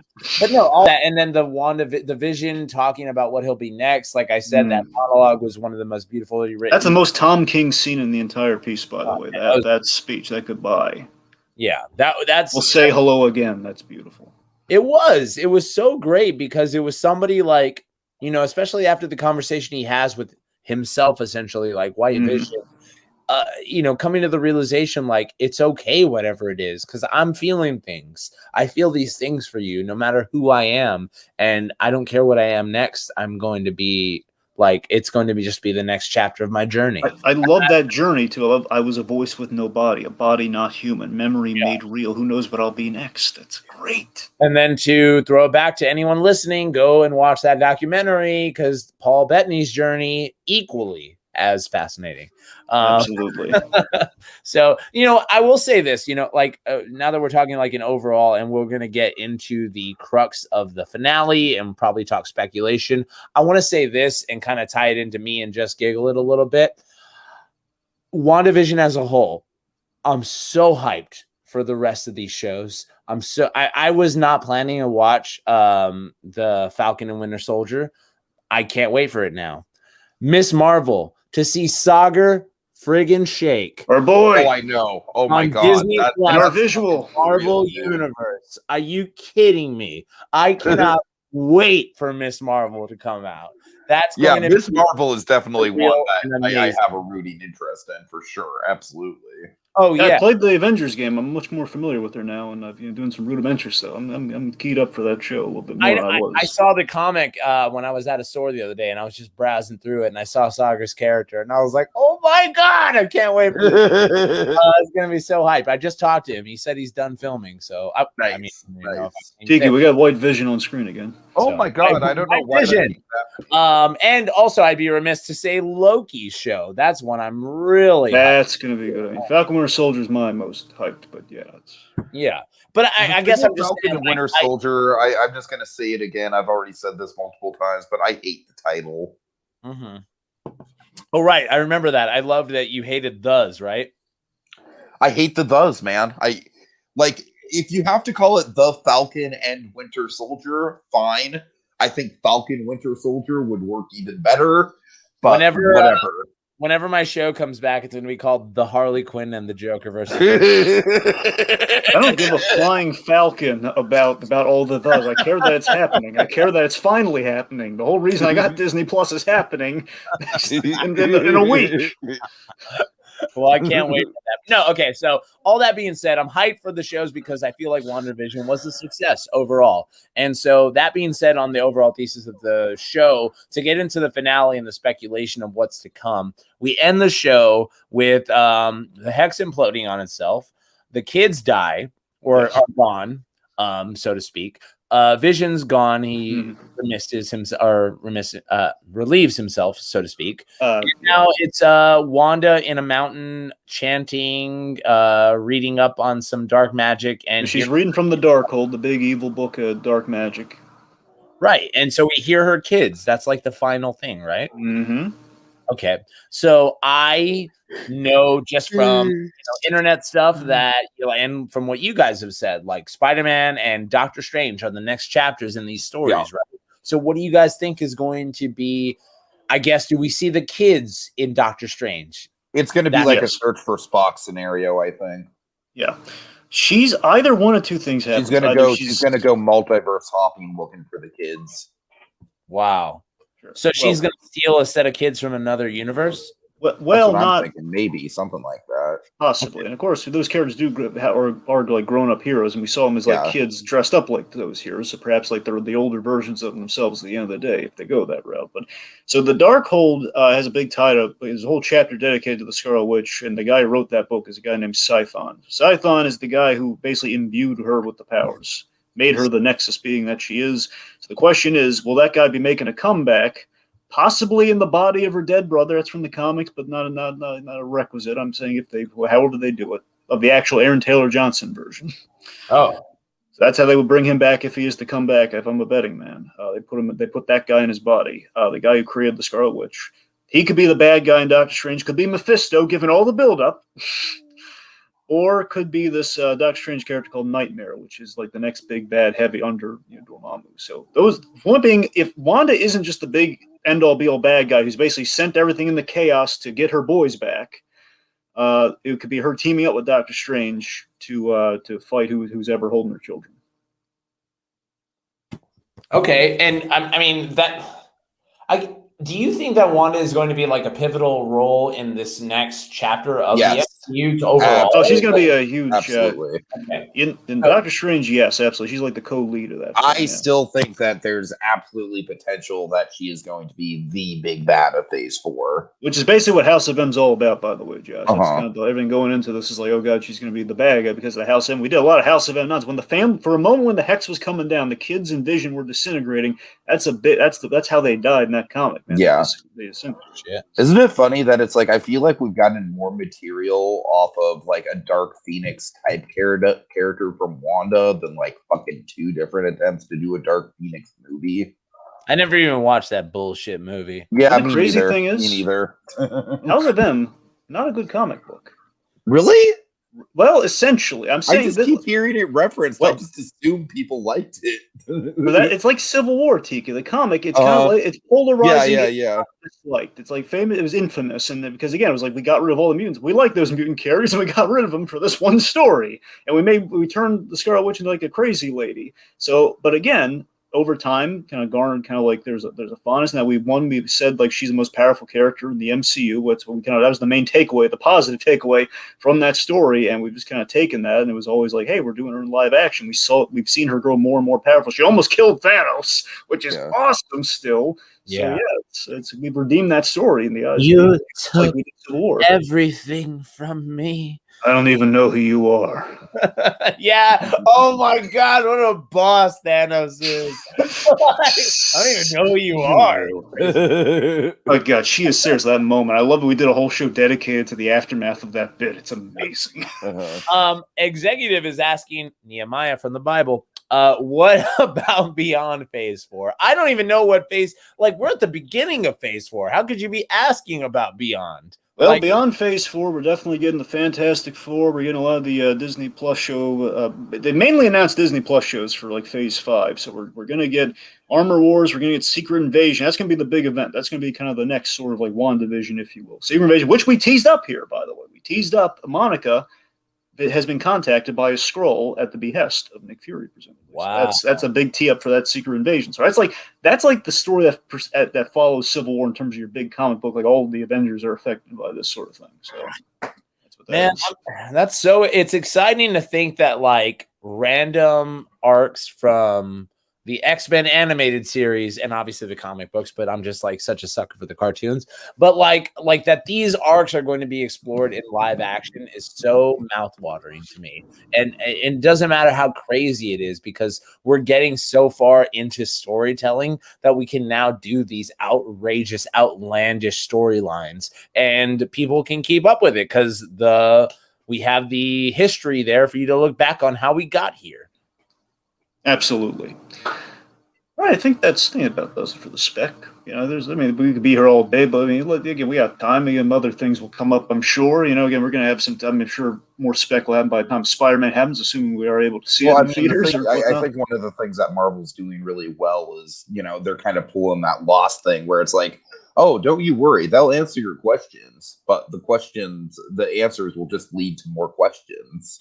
Totally. And that's the sign. Like you want to be satisfying and then while slowly introducing more things, these threads. So yeah. And I got to tell you guys, like I was genuinely super skeptical about Phase 4 just because, like how do you top Endgame? Like where is there to go after Endgame? Endgame felt so, and this is going to go ahead and just roll into my final thoughts here. And I honestly think it would have been a huge. I think that they were so lucky to get this in particular as the launch of Phase 4 because not only is it different in the fact of like, oh, you remember when the TV shows were like vaguely connected, and if we were lucky, we get like a reference to the event in New York or whatever the fuck. No, the incident. Yeah, full blown. We're having like A-list MCU stars, top billing, full blown, just totally immersed in the environment, immersed in the universe, and also pulling off a really weird, really unique Twilight Zone style framing device. I mean, just those two things really just kind of prove that the MCU still got a ton of tricks up its sleeve. I don't think that people would be buzzing about Phase 4 as much if we started off with, like, say, Black Widow, for example. Sure. I'm looking forward to Black Widow, but I really don't. I'm really questioning, like, exactly what Black Widow has to offer us that we haven't seen already from, like, let's say the Captain America movies. I'm saying stylistically. Yeah, I think that you're right on the money, Tiki. I think this was a great jumping off point. I'm excited to see, like, obviously, like I was the same way as you. I was like, what could they do after Endgame? Like, all they have is to introduce the X-Men, like into this world. Yeah. So the fact that there's something new, which with these current established characters, that has got me so hooked back into the story. It's a masterstroke, and I think that this was just a success on all counts. Marvel's still kicking. Jacob Gulliver at one point on your podcast said it was the perfect timing for something like this to come out and for this to hit because we were just salivating for more Marvel after such a drought, after we had too much of it, So we had like the overabundance, then COVID hit, and now we're like, oh, we need it again, and here it is. Great. And so, yeah, I'll spin into my final thoughts. I thought this was a great show. I think I would recommend this to anybody. I would even get them into the Marvel universe, like by watching this show, like if you weren't traditionally into the normal superhero stuff, because this takes such a like roundabout approach, has such a like mystery, a lost aspect, serialized show. There's just so many things like, and just the basis of old sitcoms, Americana, so to speak, that this touches on. It hits so many of those points and in the best way. Like, it's concise, and yes, like My style would be to expand and probably drag it out and lose a lot of people because I'm taking too long to get to a point. And that's my style. I think that they did it wonderfully to appeal to the most people with this story. I couldn't think of a better way to do it to the mass audience. All right, final thoughts for me. I love this intimate little story. You know, I love how intimate this was. You know, but you're invited into the homes of people all over the world for week to week. And it was something special. I'll admit I hoped for a little bit more of a direct link to Doctor Strange in the end. I thought that was like a foregone conclusion. But here's the thing: a good show doesn't always need a gimmick. Something to remember. It doesn't always need a gimmick. They don't always need like the assumed like, oh, of course that's going to happen. Well, the fact that there's a very satisfying ending here without the accoutrement of like, hey, and there's Doctor Strange, and there's like that deleted bunny scene we didn't get. Like, no, we didn't need that. The show gave us more development in time with Wanda and Vision. It captured the feel of decades and the ever evolving eras of television. There's so much you can do with that.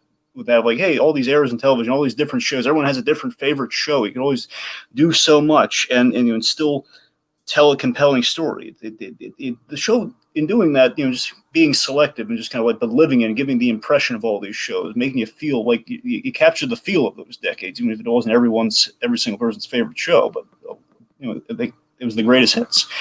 It did not overstay its welcome, like every good show. It didn't overstay its welcome. It leaves you wanting more, and we know we're going to say hello again to this couple again in some form. It's like the soap opera element of the MCU and Marvel in general. It's so well composed. It's so compelling. We're so compelled by these fictitious characters that are real to us. Given how Vision is to Wanda here. The quote, the end go out, and here's the quote, my favorite Vision line from the MCU that I kept bringing up like a madman throughout all these episodes, as Josh well knows. A thing isn't beautiful because it lasts. I'm going to paraphrase it now. So sit down, watch, and just enjoy. Boom, baby. Flourish. Flourish. Oh, why do I have that comment on? Okay. All right. I thought it was a nice comment. It was. Well, thank you guys for joining us. Executive, New Horizons Music.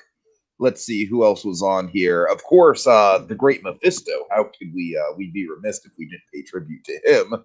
The world's best divorce lawyer. Honeybee. And then Quadriga. Yeah, big thanks, guys. Boy, I did not expect this podcast to be 3 hours, so I apologize if I kind of fell off of it a little bit. It's okay, and I feel like that's just a testament to how good this show was. Like, we had a lot to say. John Campia recorded like roughly about 10 hours of podcast material on this show every week. So yeah, we're fine. Yeah, we're in the grand scheme of things. And there was a lot of deviating and off track and all that stuff. Yeah. So you're good, bud. All right. Okay, folks. Have a good night. See y'all later. For the children. And I killed Sparky too.